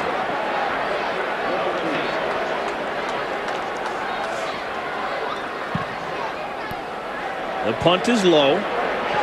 Bounces at the 30. And out of bounds. The Cardinals will start close to the 25-yard line. Brian Brom, one of the current modern-day classics for the Louisville Cardinals, but one of their historical classics. How about good old number 16? Johnny Unitas, wearing number 16 when he played for the Louisville Cardinals. He was a dandy. Not only a quarterback, also played some defense. We're going to see him pick up a pass in a moment. Oh, he always wanted to play defense. Here he is running with the ball. Now he's going to pick one off. You can tell who it is by his running style and his 5'2" speed. One of the great human beings and one of the great football players ever to play the game. Coach, you were up close and personal with Johnny Unitas. You were his center in the pros for the Baltimore Colts. For 6 years. Brom's pass is incomplete. What kind of guy was Johnny Unitas? He was the most consistent human being I've ever known. Once we went on the field, prior to the game, the guys would always say, "Hey, John, what would you like to say to us?" He always said exactly the same thing. "Talk's cheap. Let's go play." Always those words. We would follow him onto the field. We would have died for him, any one of us, especially those of us that were supposed to protect him. And whether he threw an interception or a touchdown, he never changed expression. It just spooked the other team. They knew he was going to get them in the end, and he usually did.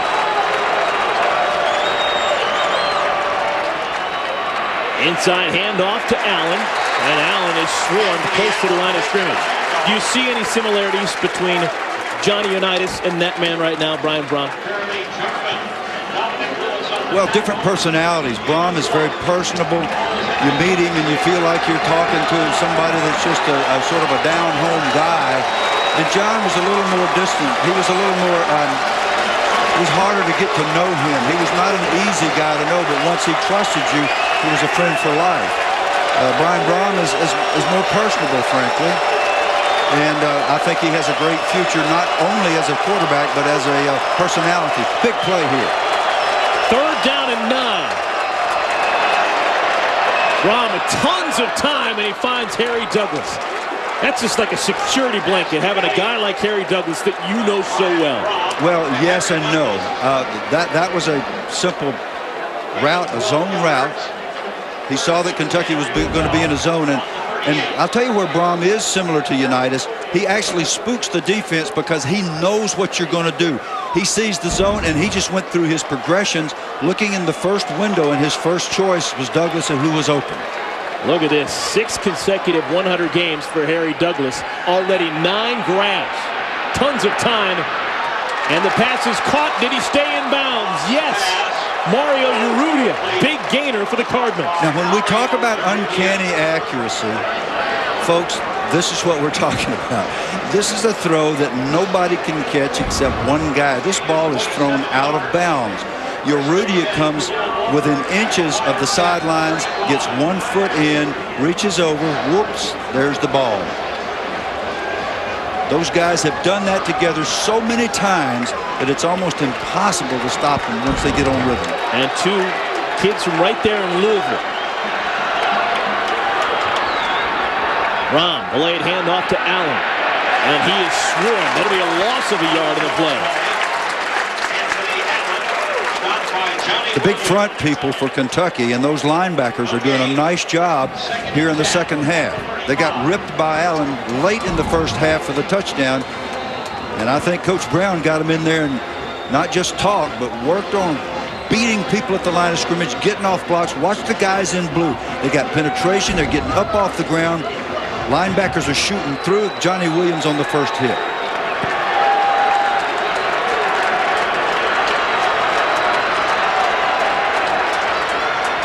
Brown tries to get it to Stripling, and it was almost intercepted. Ball skipped off the fingertips of Stripling and into the arms of Woodyard, but he didn't have a chance to close the hands around it. Well, he didn't see the ball. He was going for the ball carry. This happens a lot with linebackers, especially linebackers, because he's going to make the tackle. He didn't expect the thing to go right through Stripling's hands, and this is why Stripling hadn't been playing. Those wooden hands, that's his reputation. You need to hand it to Stripling. He runs it really well when you do that.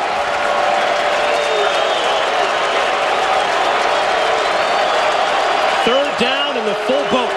They need 10. Brom sets up, throws a P. Incomplete. Urrutia dropped it. Roger Williams hit him hard, but it was dropped before the hit came. Folks, that is a touchdown pass most of the time. Kentucky's secondary and their front people, a nice stunt up front by Kentucky, but ineffective against the dominant offensive line. Using that word over and over, but this offensive line has become dominant here in the second half. That's a ball that Urrutia should catch. Great receivers make great catches in games like this. So Art Carmody is going to attempt a real bomb. 52-yarder. Does it have enough? It may have been good from 50, but not from 52. Art Carmody, golden opportunity, goes by the wayside. And Steve Cragthorpe's team, they will have to settle for a goose egg on that possession. 5:20 remaining, third quarter. This is the game that we expected. It's a classic here in Lexington.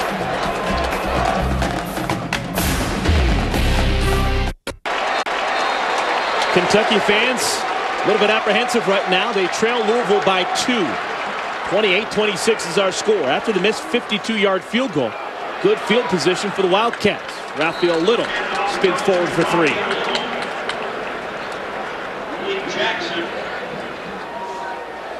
And coach, missed opportunity for Louisville. Mario Urrutia had an opportunity for 6 and let it slide through the fingertips. Yeah, I've been surprised that he's dropped a couple of balls a week ago against Middle Tennessee. He's dropped a couple here tonight. Big plays. Quickly out to Dickie Lyons. Stays on his feet for a while and then is dropped. It's going to be third down and short. Very short. Less than a yard. This Louisville defense has improved so drastically. They're up against a much better offense than they faced a week and a half ago. Obviously, the coaches have gotten in their head, and of course, the rivalry has a part in this, but they're swarming to the ball and they're tackling well for the most part.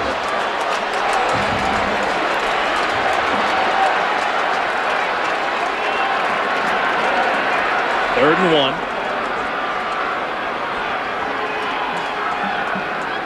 They give to Little. A little stutter step. First down and then some.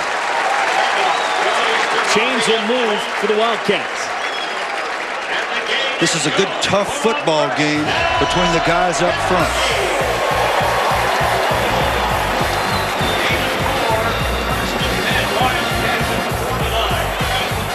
Andre Woodson. Touchdown pass earlier in the third quarter to his fullback, John Connor. Trying to match Brian Brom throw for throw. Already tonight, Woodson becoming the all-time leader in the history of SEC football for consecutive passes thrown without an interception. Hasn't been picked off since last November in a game against the Georgia Bulldogs.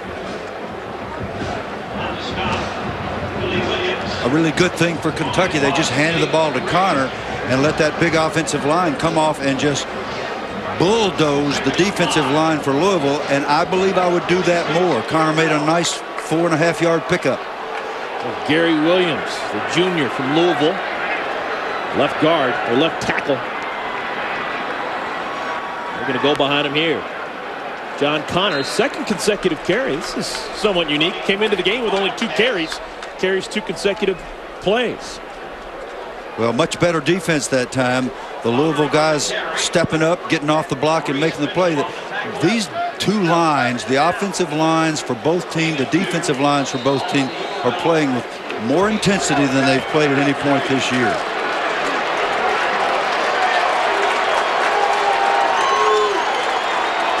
Third down and 3.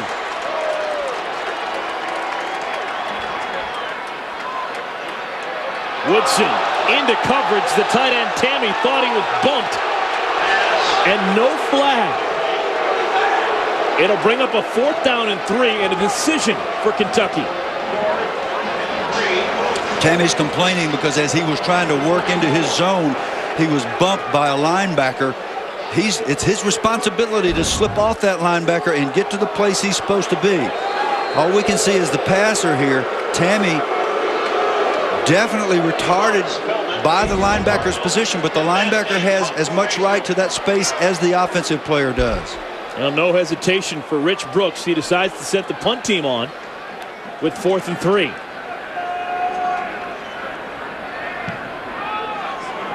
Angling towards the right corner. And it's going to be a touchback. Just made it into the end zone. Special teamers for Kentucky don't agree, but the ball is going to be placed at the 20. You work with those punters. You hope they can spiral it and shoot for the 10-yard line. And somehow, in these critical situations, unless you have Ray Guy or somebody like that, it invariably goes in the end zone.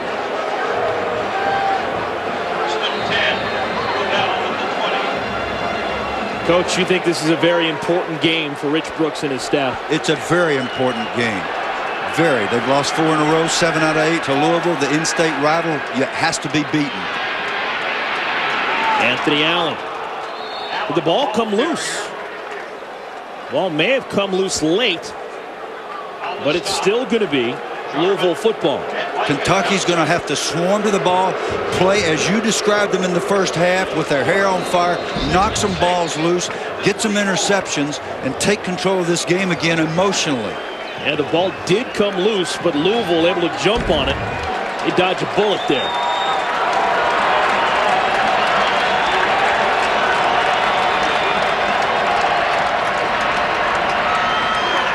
Brom up top, looking for Douglas. Incomplete, and here comes a flag. Douglas and Trevard Lindley got tangled up, and I think this is going to go against Kentucky. You cannot force him out with that arm. When you use that arm as a lever. Pass interference. Number 32 on the defense. 15 yards from the previous spot. Automatic first down. We'll take another look. When there's jostling like that, they'll normally let you play as long as both players are using their forearms, but there's clearly a push there by the Kentucky player, Lindley. And when you shove him off balance like that, you're going to be called every time. So the small details of football, lane integrity, keeping your hands to yourself as you run down the sideline. The things that Kentucky did so well early, now starting to slip. Fresh set of downs, ball to 39. Brom to throw. Under pressure, and he's down. Corey Peters, his first sack of the year. Corey Peters victimizes Mike Donahue.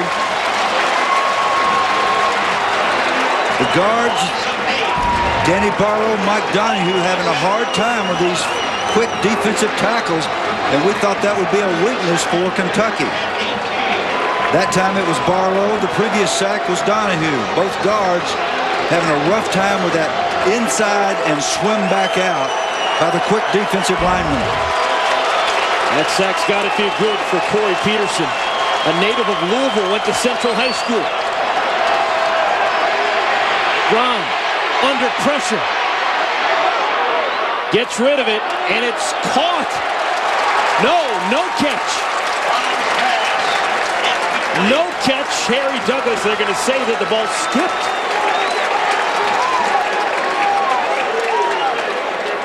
So an incompletion. Steve Kragthorpe can't believe it.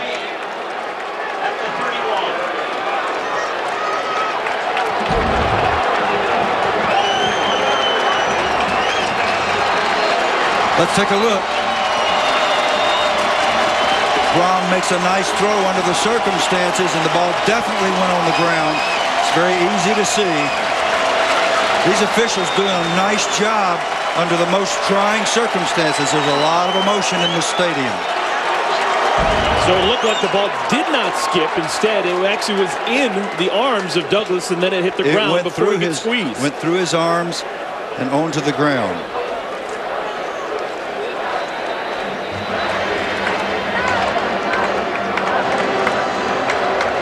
Timeout on the field. Brian Brom's going to think about a 3rd down and 18. Well, Bill, we talked just a moment ago about how important this game is for Kentucky. It's also of vital importance for the Louisville Cardinals. Well, it is, because they have such high aspirations. They want to be a top 10 team and play for the national championship. They have to win this game to do those things. They just winning the Big East. Kentucky can say, yeah, we're in the Southeastern Conference. That's what matters most. What matters most in this state is the in-state rivalry. Just a fact. You've seen Louisville and Brian Brom now for the last 7 quarters that they've played. Your thoughts on how they shape up and how much of a run they can make in the national scene? Well, of course, we thought that their defense would be their downfall a week ago. The defense has played much better against a very good Kentucky offense tonight. Much more swarming to the ball, much more responsibility played, not leaving receivers uncovered, that sort of thing. They're going to have to continue to pick it up defensively, and they got to be good enough to keep the football in situations like this and to close the deal in these kinds of games against a good Kentucky football team. This is going to be a barn burner, as we predicted. Now, Louisville's season is basically going to be decided in the month of November. Their last 3 games in the Big East, all very difficult games as this play is being reviewed. The last 3 games for Louisville: West Virginia, South Florida, and Rutgers. Yikes. There was a time when we would have said, well, that's just an easy schedule. No more. Those are very, very good football programs. You can see that ball goes on the ground. I guess you could argue that he had his hand under it, and if indeed his hand was under it, that you could call it a catch. We'll see. Well, remember, the ruling on the field was no catch, so there has to be discernible evidence that actually indeed was a catch. There has to be indisputable evidence. But this is a good time to use your appeal if indeed Steve Kragthorpe used his appeal here. But you can see this ball come through and touch the ground. Watch. Right there.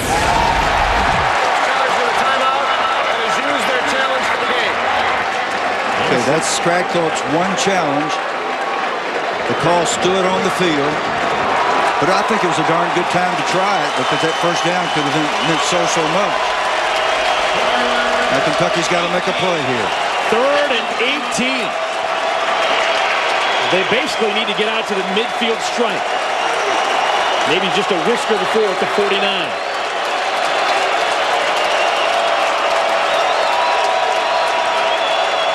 receivers in the route.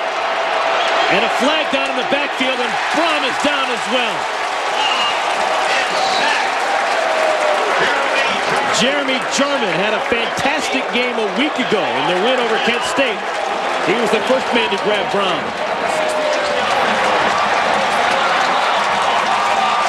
They'll decline the holding penalty.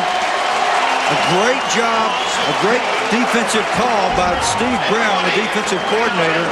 He rushed with 3, dropped 8. It was a zone coverage, but with a defensive lineman dropping off and playing spy in the middle in case Brom broke out of there. 3 of the 4 starting defensive linemen for Kentucky have registered sacks of Brian Brom so far today. And Raphael Little is spun down before he can even make a yard in that return. Juwan Spillman, first man down, bring him down. And Kentucky will have the football as the third quarter is drawing to a close.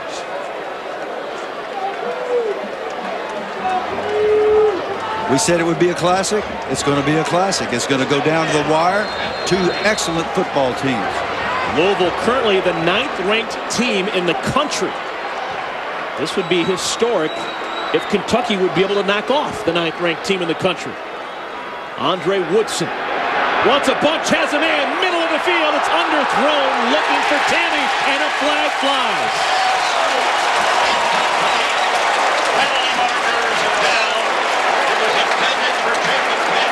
The pass wasn't particularly good, but it may have drawn the flag. Well, that was a very good penalty. Lamar Miles, the middle linebacker. Number 22 on the defense. 15-yard penalty for the previous spot. Automatic first out. Lamar Miles, number 22, is the middle linebacker. His job is to run the middle of the field to keep the tight end from catching that ball. Yes, he put his hands up, and that would not constitute a penalty in college football, but when he ran into Tammy and knocked him backwards, that is pass interference. But it was a good one to take. So 15 penalty yards added to that play. And Raphael Little tries the left side. And Little speeds up close to the first down marker.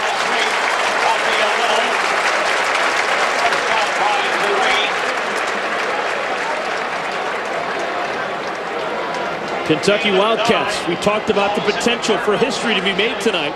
The last time that they defeated a team ranked in the top 10, geez, what is that, 30 years ago, October 1st, 1977, Penn State at that time was ranked 4th when Kentucky knocked them off. And another big gainer. Raphael Little, not to be denied, picks up 11 yards. Eric Scott, Jason Leger, Zip Duncan, nice work up in there in the middle. Just knocking those guys in the white shirt back. Louisville rolling defensive linemen in and out as now they are starting to get tired. That'll do it for 3 quarters of play. After 45 minutes, Andre Woodson and the Kentucky Wildcats on the outside looking in. Commonwealth Stadium coming alive. It is a 2-point game with 15 minutes remaining. When we come back, the 4th quarter coming your way. It's the Governor's Cup on the line here in Lexington.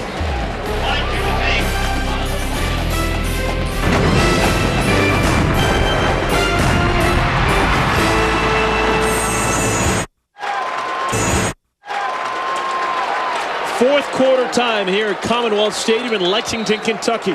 It's the Governor's Cup on the line. Louisville Cardinals have won the last 4 years in a row. Woodson pitches it out to Raphael Little. And Little makes the first man miss and spins inside the 30. And we may have a face mask at the end of the run. Great backs are never tackled by the first tackle. I know I sound like a broken record, but these are good football players out there in the end of the play. Personal foul. Face mask. Number 2 on the defense. But that's the big one. That's 15 yards tacked on. Richard Ragland called for grabbing the face mask of Little.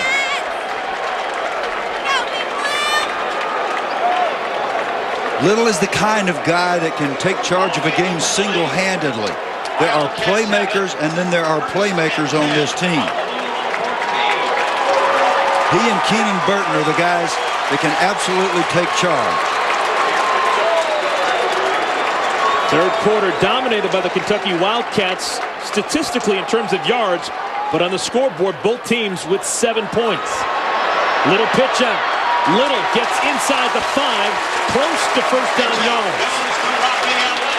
Little has been a real revelation. Well over 100 yards, closing in on 140 yards.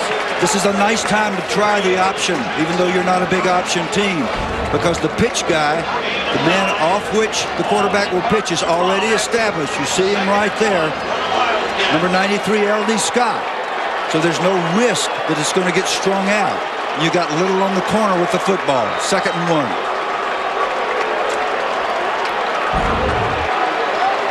Maurice Grinter is checked into the game as the fullback. He's in front of Raphael Little. Connor's in the game too. He's the H-back. They fake to Little. Back to the end zone. Touchdown, Kentucky! Tammy with the grab.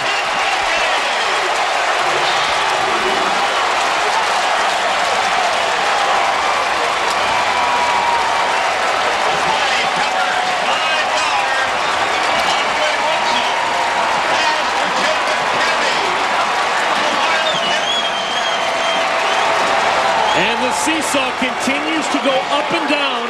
Andre Woodson gives the Wildcats the lead once again.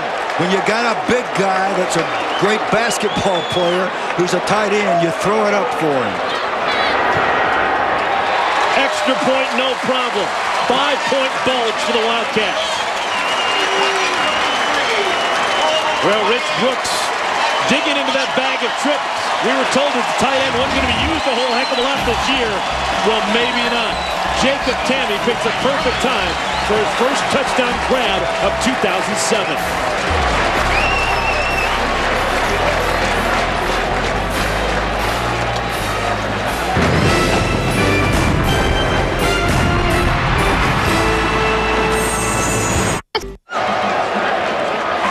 Well, they've got cat scratch fever here in Lexington. The Kentucky Wildcats on top of the Louisville Cardinals by 5, 13:47 remaining. And it's critical that they cover this kickoff properly. Let's see if they've got lane integrity this time. Yeah, last time Trent Guy touched the football, he went 100 yards to pay dirt. Really took the wind out of the sails of the Kentucky Wildcats.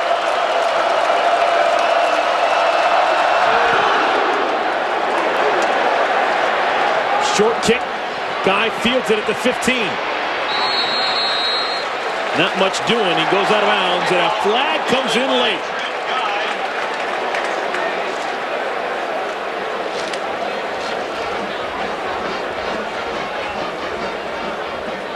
This is a Big Ten officiating crew led by referee John O'Neill, who's sorting things out.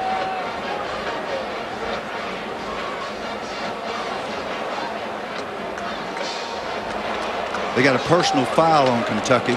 That's the one they got offside. They got personal foul. The continued mistakes in the kicking game by Kentucky. They've got a missed extra point, a blocked extra point. Or no, it was just a flat missed extra point. Should have had one block. A touchdown of 100 yards on a kickoff return. Here's the official. Offside, number 4 on the kicking team. After the play, there was a dead ball, late hit out of bounds, number 39 on the kicking team. Both fouls will be enforced. 1st and 10, Louisville. Yeah, they're going to call it on Antoine Brown for the personal foul. Brown was the man who actually jumped on the fumble on the opening kickoff back in the first quarter. We talk about maturity in quarterbacks. You can see Woodson's looking in the flat. That's his first read. Not there. It's covered. He's got Tammy in the back of the end zone. He counts on the big man to come down with the football. He throws it to the opposite shoulder from the defender, who is Rod Counsell, who's had a marvelous game tonight otherwise. Drive starts on the 49-yard line for Louisville. They get it out to Allen in the flat, and Allen picks up 8 yards on first down. Think about these mistakes in the kicking game. Extra point missed, an extra point blocked even though it got through, a 100-yard kickoff return, and now a crucial double foul which allows the ball to go from inside the 30-yard line all the way to midfield. You let Louisville start a drive at midfield, you got a real problem most of the time.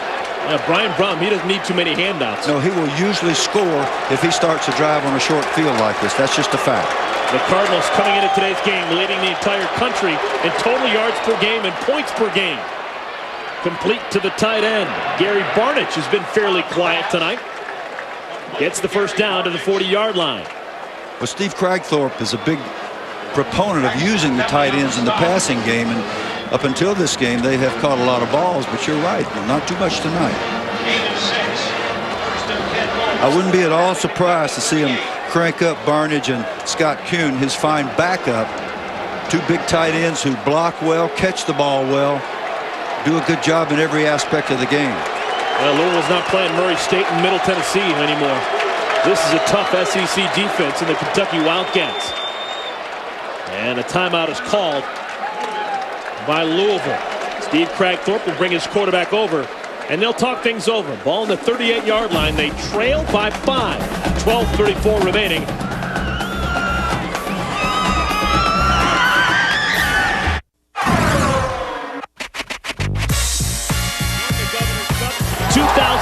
Was the last time the Kentucky Wildcats won the Governor's Cup. The hefty lefty, Jared Lorenzen, doing big things. Artus Pinner, how about that out of the backfield? Final score, 22-17. But since then, it has been nothing but despair for the Kentucky Wildcats, and they have lost 4 consecutive Governor's Cups. But despair for the Kentucky Wildcats, and they have lost 4 consecutive Governor's Cups.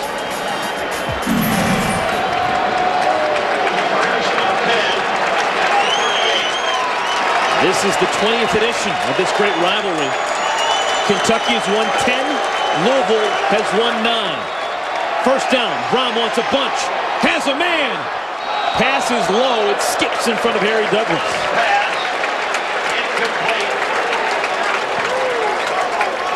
Every now and then you just get a break. Brian Brom just gave Kentucky a break because he normally does not do this. He's got exactly what he wants. He's got the coverage he wants. He's got the receiver he wants, and the ball just doesn't have enough muster. A nice break for the Kentucky defense. And another gray hair for the coaching staff of Louisville.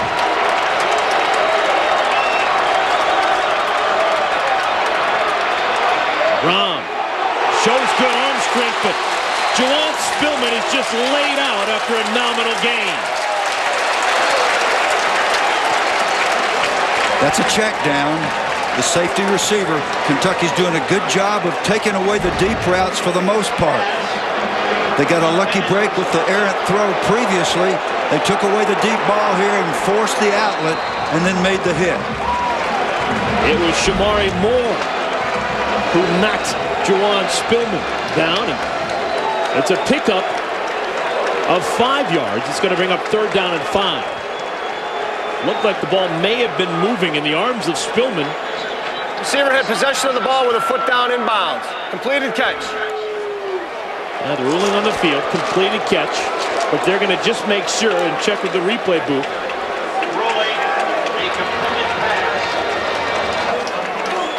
Now they already have. Yeah, they've wound the clock. They've had it confirmed. Every play, of course, in college football at this level is reviewed.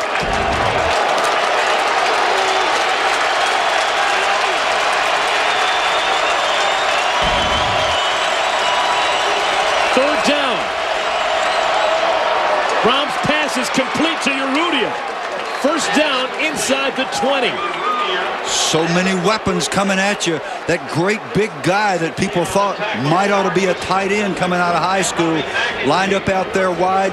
What do you do with him when he runs the slant? When he gets that big body between you and the ball, all you can do is tackle him. A big catch by Urrutia, and so many hours of work put in between those two. They give to Allen. Anthony Allen inside the 10. Another strong run for the sophomore from Tampa, Florida. Neither of these teams has been stopped inside the 20-yard line without a score in this season. That time, Big George Bussey, the now famous former walk-on, number 68, the left tackle, did a nice job. Opened a big hole. And Anthony Allen is like a runaway truck when he gets ahead of steam.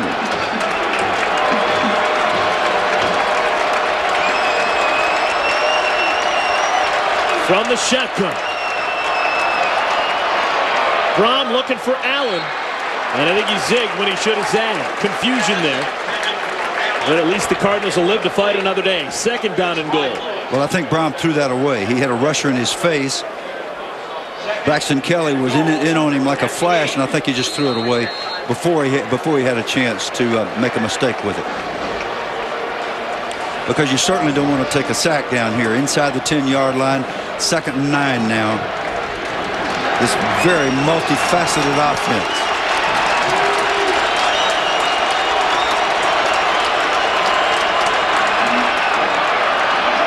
Brown lowers his head, gets inside the 5, down to about the 2-yard line. It's going to bring up a 3rd down and goal. We've talked about Anthony Allen as a runner.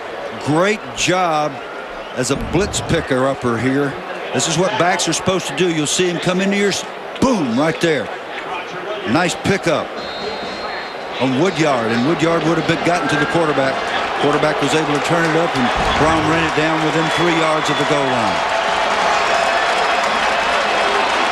Couple of tight ends come into the game. 3rd down and goal. 9th play of this drive. Cardinals trying to answer Kentucky's last touchdown drive. Allen probing. No signal yet. When they ran the big guys in there, they were either going to go play action on 1st down or they were going to run it twice.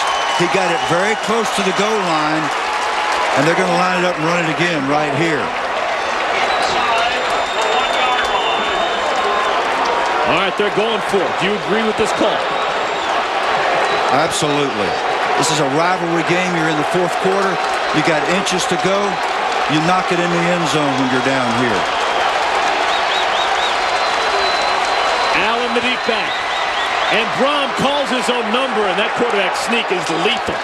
Yeah, but they had the illegal formation. A very serious mistake on the goal line. Oh, that just kills. Now you got to kick it. Take the 3. Formation on the offense.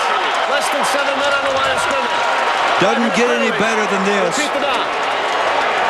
Doesn't get any better than this, the 4th quarter of a rivalry game. Folks get rattled, they can't get lined up. Somebody had to get up on the line of scrimmage, and he never got there. Coach, whose responsibility is that? Is that Brom's? That's a wide receiver's responsibility, but it's also Brom's responsibility to look over the formation, tell the guy, move up on the line of scrimmage if necessary. They're going to go for it. Uh-oh, 4th down and goal. Ball's going to be at the 6. This is a gutsy call for Louisville.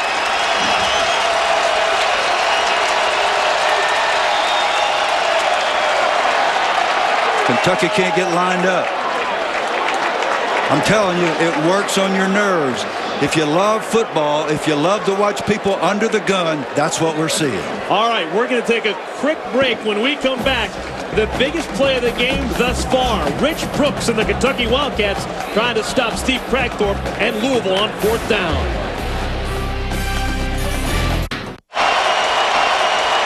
Welcome back. This is it. 4th and goal. Ball in the 6th. Louisville down by 5. Set it up. Tight end. Barnage. No chance.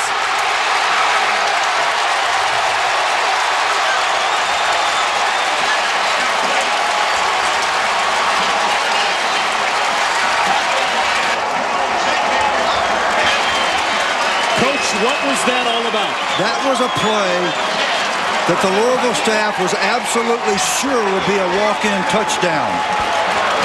You You spread the defense, you fake it to one side, you fake it to the other, and you hit your big tight end with a nice little tight end delayer over the middle, and it's supposed to work, only this time, guess who's there? Wesley Woodyard, the leader of the defense, is spying. He's sitting in the middle for just that kind of play.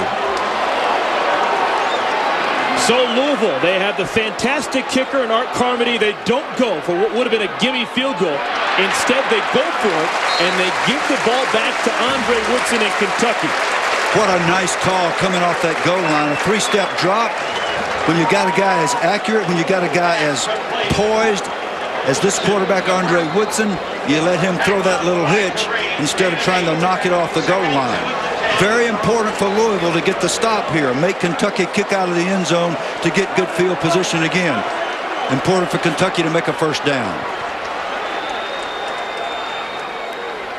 They give to Dixon. And Dixon spins out to the 11. Well, this is a very important game for the Louisville Cardinals. Louisville coming into this season with a senior quarterback in Brian Brom, dreaming of a national championship. A loss here against Andre Woodson in Kentucky, and that national championship is basically going to flow out the window. Yeah, they've got extremely high expectations in their program now, and that's something they've earned. Big play here.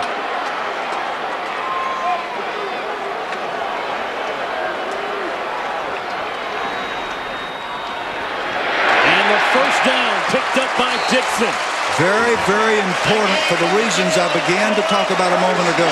If you can make the offense kick out of the back of their end zone, you get that good field position right back again. The Louisville defense couldn't get that done. Kentucky has changed the field position just by making that one first down. Now, obviously, they'd like to drive and run the clock out and not let that Louisville offense back on the field.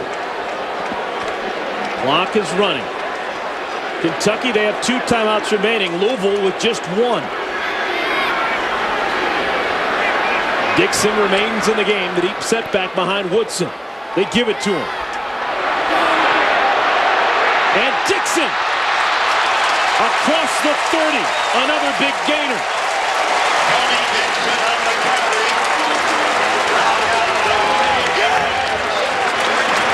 A star is born. Another one. Tony Dixon proving his mettle behind the excellent blocking. Big linemen staying on their feet. Gary Williams, the left tackle, staying in his man's pocket to get the speedy back down the sideline. Kentucky, they have not defeated a top 10 team in 30 years.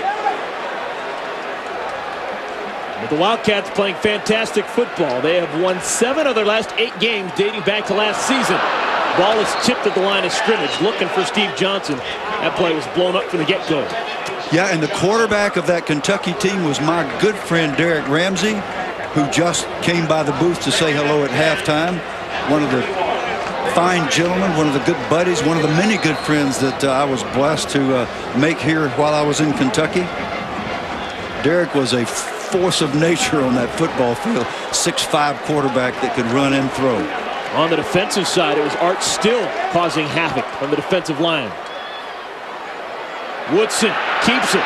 Nowhere to go. Malik Jackson brings him down. Great job of man coverage by the Louisville secondary that time, and the linebackers for that matter. Malik Jackson in on the blitz.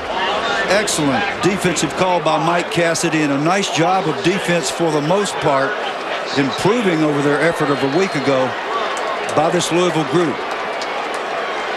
Now they got an excellent chance to get Kentucky stopped. 3rd down and a bunch.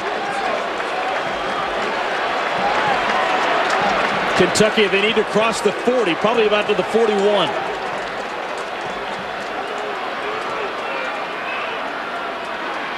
Cardinals bring just 3. Woodson. Oh, almost intercepted, looking for Dickie Lyons. That ball was almost picked off by Rod Counsell. Rod Counsell has had one heck of a game. He had a rough play on Tammy in the back of the end zone, but he's been all over the field, tackling, breaking up passes. And as you say, he very nearly picked this one and ruined the streak of Woodson on the non-interception thing. good job by Lyons to get his hands in there. The veteran receiver prevented that. He turned to a defensive player in that instance. Andre Woodson has now thrown 250 passes without an interception. That streak almost came to an end, courtesy of Rod Counsell. Spillman back deep, lets it bounce, and that was a mistake. It's going to roll all the way down to the 16-yard line. 57-yard punt. Kentucky, they don't score, but at least field position still in their favor as they drive Louisville all the way back inside the 20.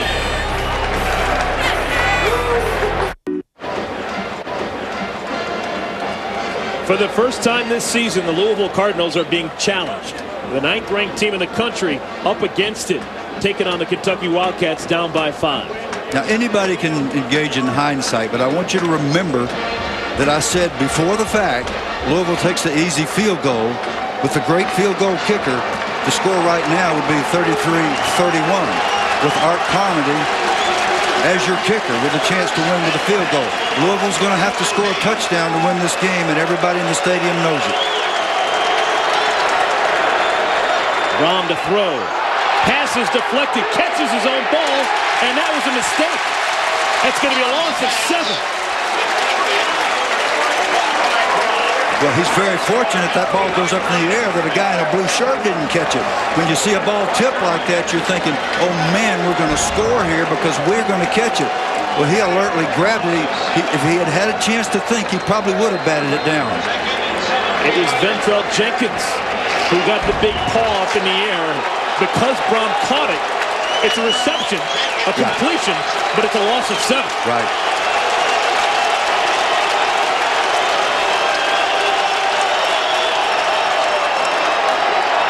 Brown caught down the left sideline. Harry Douglas. Johnny on the spot once again. The safety on the hash in the 2-deep coverage must get to that throw. It's a great throw and catch by a great quarterback and a great receiver, but there's no excuse for that safety not getting off that hash and getting to that football. That's the theory. Roger Williams, number 35, must get to that throw. It's up there in the air a long time. That's too easy. 2nd and 17, no problem for the senior Brown and the senior Douglas. They want a bunch again. Pass is complete to Urrutia. This is too easy. Now they get him in man coverage and pick on Williams again.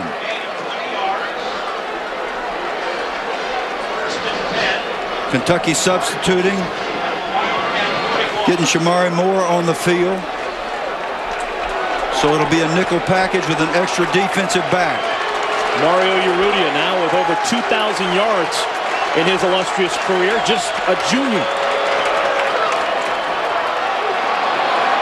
Allen picks up another bunch of yards for the Cardinals inside the 30.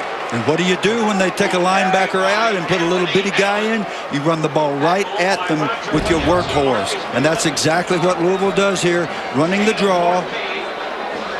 Maybe a little hole right there, but not something that the officials would detect. Maybe a little late hit right there. There's no place for the faint of heart down there on that field right now. These guys want to win, all of them. In 3 plays, Brian Brom has led his Cardinals from the shadow of his own goalposts into quick strike range. They're at the 27-yard line. Passes again, batted, intended for Urrutia. It's going to be incomplete. Louisville very fortunate right now that 2 balls have been batted, not down, but up in the air, and neither of them ended up in enemy hands. It's chilling to watch a team like Louisville go down the field and make one play after another. Might have made that one had the ball not been tipped.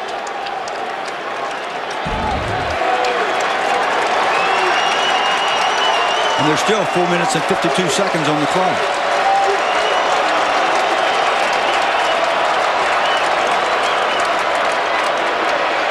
Brom underneath to Douglas. Again complete, close to the first down. I think he's going to be just a whisker short. The weakness in the zone blitz. You bring the backers and you're in the zone. You got vacated zones across the middle, and Harry Douglas is the master at exploiting that. 3rd and 1. You'd imagine they'd have 2 plays to work with if they so choose. How aggressive will they be? Not very. Quarterback plunge, and they have the first down. Well, that's one of their best plays. That guy running a sneak, he's going to make that thing because of the guys up in front of him, but also because he knows how to run a quarterback sneak. Tackled by Peters and 1 yard. For viewers who may not have been with us earlier, when Brian Braun runs a quarterback sneak, those pads are low. They're right in behind the hips of those offensive linemen. He's driving those legs, and you cannot stop him before he makes a yard or two. Now, all Big East center Eric Wood leading the way more often than not. Well, all the time. Yeah. Big Eric is always leading the way. Wood starting in his 27th consecutive game. This is the 8th play of the drive. Braun flushed. Again, over the middle. Pass is complete to Douglas. One of the things about great quarterbacks is what is the sense that you get when they're on the field, going down the field in a 4th quarter drive? What do you sense? Is he going to make a mistake, or is he going to get them in the end zone? You just sense with both these quarterbacks that they're going to be successful. And that's not a good feeling for the defense. Rahm has now completed 12 passes to Harry Douglas, senior to senior. 12 for 177 yards. Harry Douglas having a day and a half.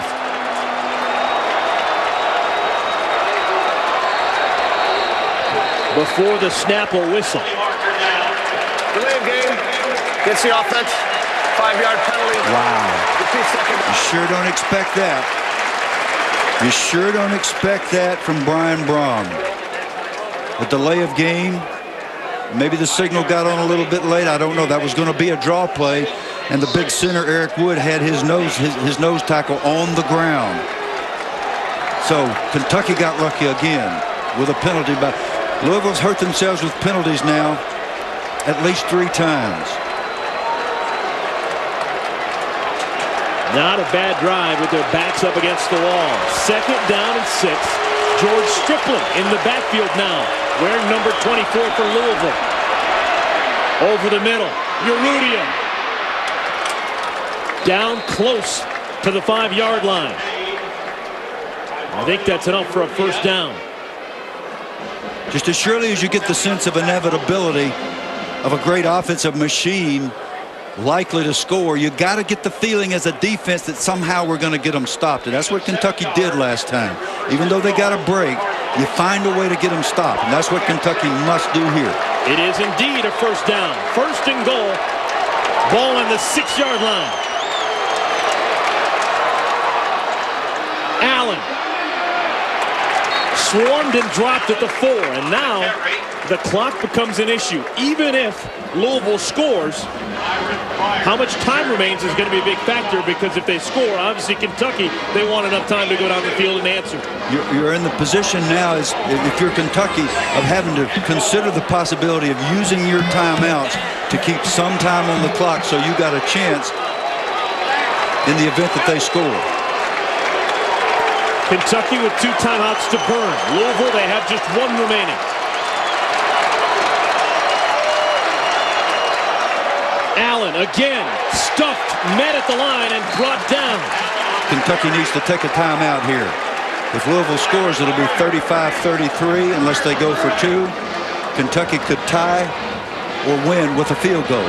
That tackle made by Myron Pryor, who hasn't played much today, dealing with a torn pectoral muscle, but the junior is in there right now. He's their big play guy, and they needed a big play.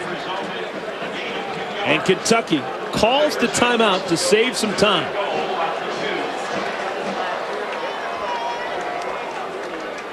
It's too bad Pryor injured his pectoral muscle last week, but Coach Brooks said if we can just get a few big plays out of him, well, by golly, he got one right there, a very big one. Well, the key play, last drive, Steve Cragthorpe's Louisville Cardinals, they were on the doorstep.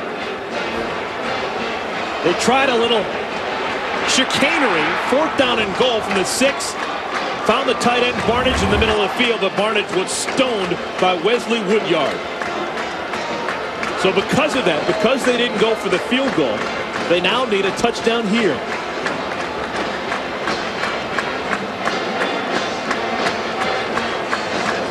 Remember, Louisville with national title dreams. If they lose this game,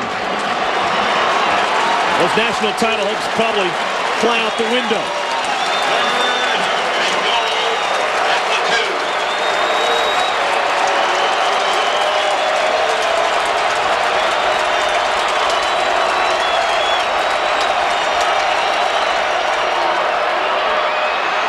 Allen, touchdown! Touchdown, Louisville! They take the lead. The big workhorse that came up with 275 yards for a school record in the previous game against Middle Tennessee delivers the touchdown that may be what is required to beat this Kentucky team. Now they're going to probably go for 2. I'm guessing that they will.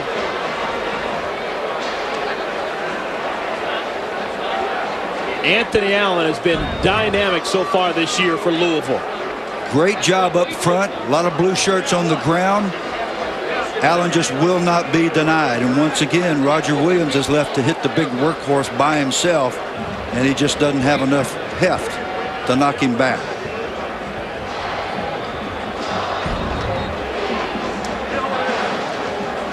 Back to what we've talked about several times here, Eric, the kicking game. You look at those points, a point here, a point there, a missed extra point.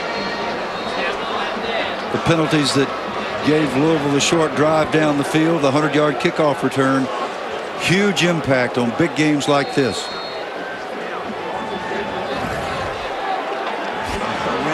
This was back in the first half.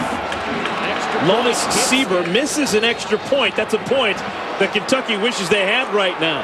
And then earlier in the 3rd quarter, Trent Guy, 100 yards, a special teams score for the Louisville Cardinals. Those are 2 big special teams plays that may come back to haunt the Kentucky Wildcats. All right, Brian Brown in Louisville, they're going to go for 2 to try and go up by 3. Little fade to the big fella.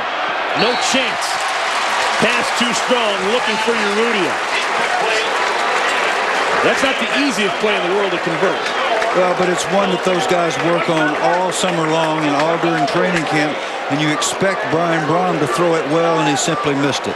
So he's left his team vulnerable so that a field goal for Kentucky can win the game, and now we'll see if Kentucky's offense can capitalize. This is great. This is SEC rivalry football, Big East rivalry football, Kentucky in-state rivalry football, 4th quarter, 1-point game. Well, we've seen what Brian Brown can do in a last-minute situation. Now what will Andre Woodson do with his chance to will his team to a victory? Braun is sick about missing that last throw. This is what the pro scouts come to see. This is what you have to show if you want to go and be successful as a #1 draft choice at the quarterback position. And of course, you need all the help you can get from your friends.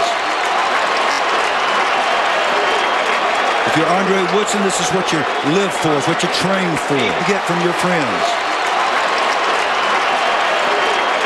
If you're Andre Woodson, this is what you live for, it's what you train for.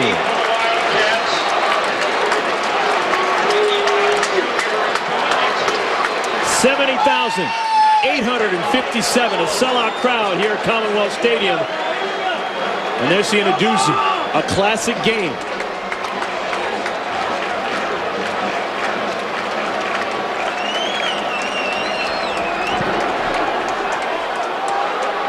Dickey Lyons fields it at the 11. And Lyons held up at about the 27-yard line. Return of 16. I couldn't see who the player was for Louisville, but one of the players for Louisville jumped in the face of another Louisville player, grabbed him, and walked him away from the pile where there was about to be some theatrics there. very wise, very good teamsmanship by somebody over there in the white shirts. Lona Seabrook, career long of 48. He has been inconsistent so far this season. Could come down to one swing of his right leg. One timeout remaining for Kentucky. Woodson has a man. Lions. Good gain on first down. There was a miscommunication in the early part of that play. Woodson was looking to throw. Both receivers had started into routes and were not looking. Fortunately, Lions turned it after a 8-yard hitch and gave him a place to throw it. Louisville, they cannot stop the clock and regroup. Kentucky with just one timeout remaining.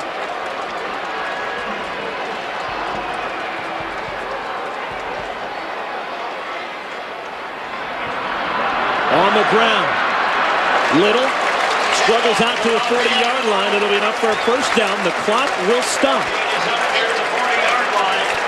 You asked earlier about John Unitas and what characterized him. I would say the same of Bart Starr. In these situations, they were absolutely ice water. Woodson with time. Throws low, almost intercepted. Oh, he has thrown 3 balls today that could have been intercepted. That's Bobby Buchanan, who had his fingers on it.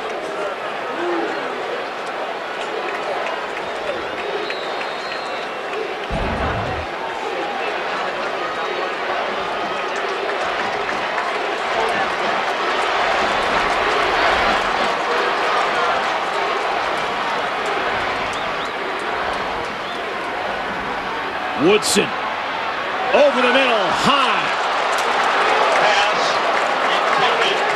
Too strong for Jacob Tammy.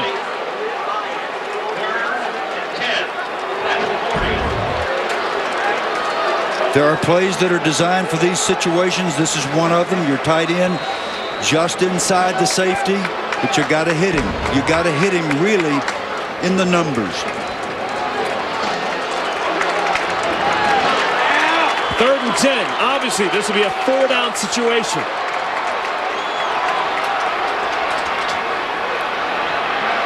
Underneath to Little. Close to the first down. I don't think he got it. It's going to bring up a 4th down and a whisker. He's a little bit short. This is a really interesting call here. Do you risk the running play? I think you almost have to get the first down, get the clock stopped, and either have a second play called. You're not in the huddle, so you can't call 2 plays. That's something that we used to do. Looks like they're going to throw it anyhow. They start from the shotgun.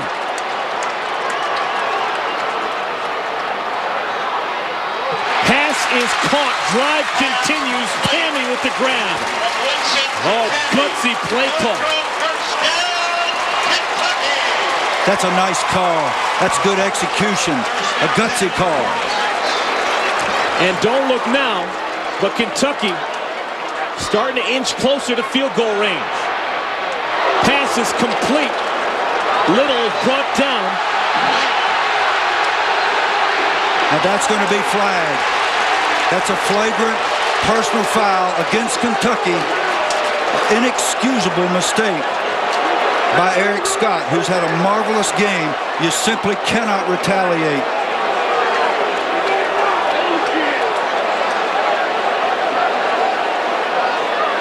This will just kill if it's against Kentucky. Well, it is. After the play, personal foul, dead ball, number 59 on the offense. 15-yard penalty. Second down. That's a tough pill to swallow. You teach your players constantly. If the other team makes a mistake, you let them walk off the 15 against them. All right, this is probably a little unnecessary roughing. Oh, they're just trying to grab the ball. Eric Scott came and drilled the Louisville player. You just can't do it. Woodson has a man wide open. It's caught. Steve Johnson. Touchdown, Kentucky.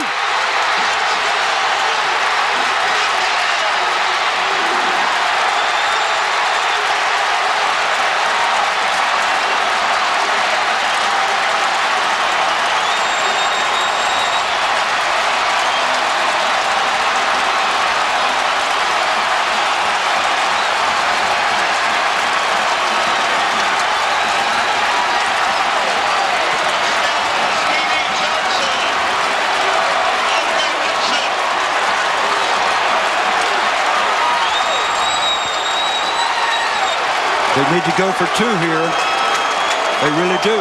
It's a 5-point lead for Kentucky. A 57-yard touchdown to Steve Johnson. If they went for 2 and got it, it'd be a 7-point lead. Extra point is good. It is just a 6-point lead. A touchdown and an extra point from Brian Brom, and that would win it for Louisville. But that's a little bit further down the road. Right now, Rich Brooks and his Kentucky Wildcats, they have got the lead.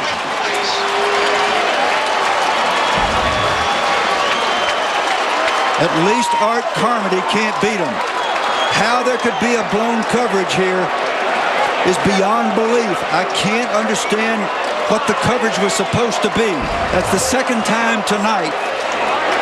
Yeah, if I'm Eric Scott, I go and I hug Woodson and I hug Johnson for the rest of my life. They just bailed you out, big man.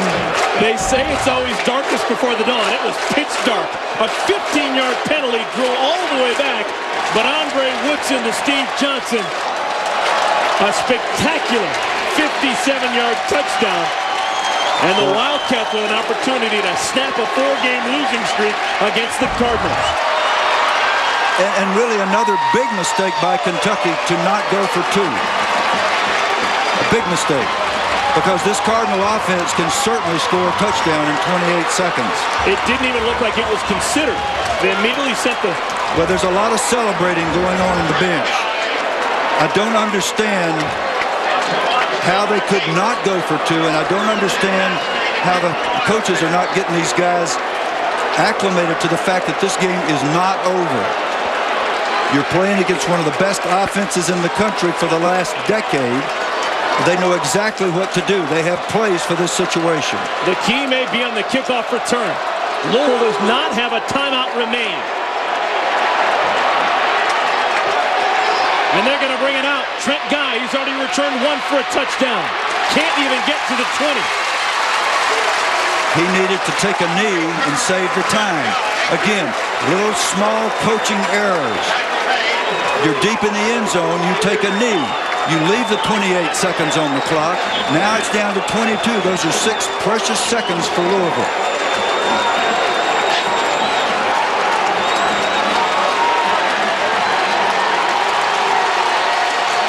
Brian Brom in his senior year with dreams of a national championship.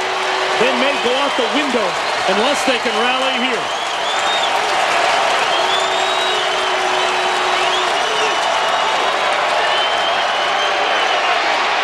Deep over the middle. Incomplete. Almost an interception. Ahmad Grigsby had it and then dropped it. That would have been the game. Second and 10 at the 20.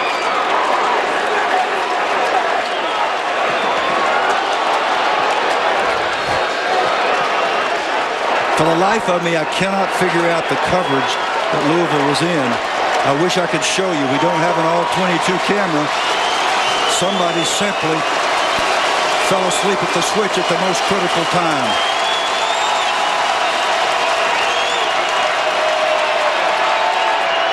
Brom to Guy. And Guy still on his feet. Pushed out of bounds at the 43-yard line. That was... Well, they got him up where they wanted to get. Now they're near midfield. They can throw it in the end zone with Brian Brom's arm. He's strong enough to throw this ball in the end zone. Remember, we were talking to Harry Douglas the other day. I said, can he overthrow you on a 5-step drop? He said, absolutely. He can throw it forever. So this ball will go up in very dangerous territory.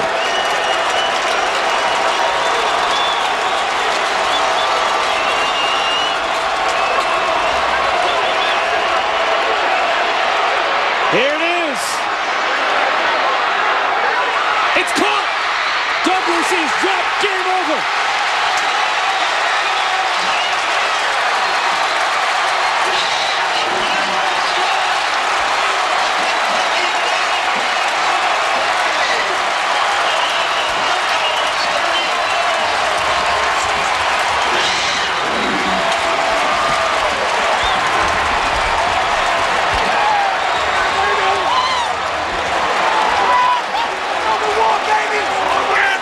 Watching this game on ESPN Classic for a reason. A classic performance, the Kentucky Wildcats. They defeat the Louisville Cardinals for the first time in 5 years. They knock off a top 10 team for the first time in 30 years.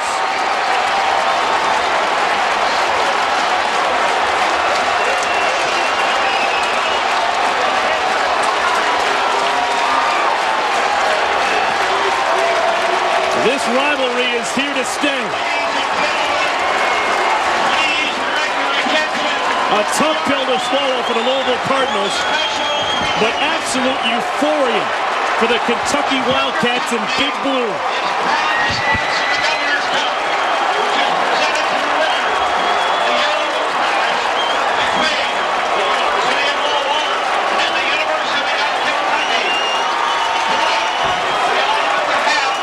Andre Woodson and his mother, we've seen this before, a very special relationship. A special performance for the senior from Radcliffe, Kentucky. A really special mom. Both Brom and Woodson have special mothers. But Woodson's mom has moved around the world as a service person, raised that son with all this marvelous potential. And it's not just athletic potential, but has become a great leader, poised in the clutch. The Kentucky Wildcats win. Louisville ends up disappointed. Coming up next, the 2005 World Series of Poker. Geez, we sure hope you enjoyed it as much as we enjoyed it, folks. For my partner, Bill Curry, my name is Eric Collins, saying so long from Lexington, Kentucky.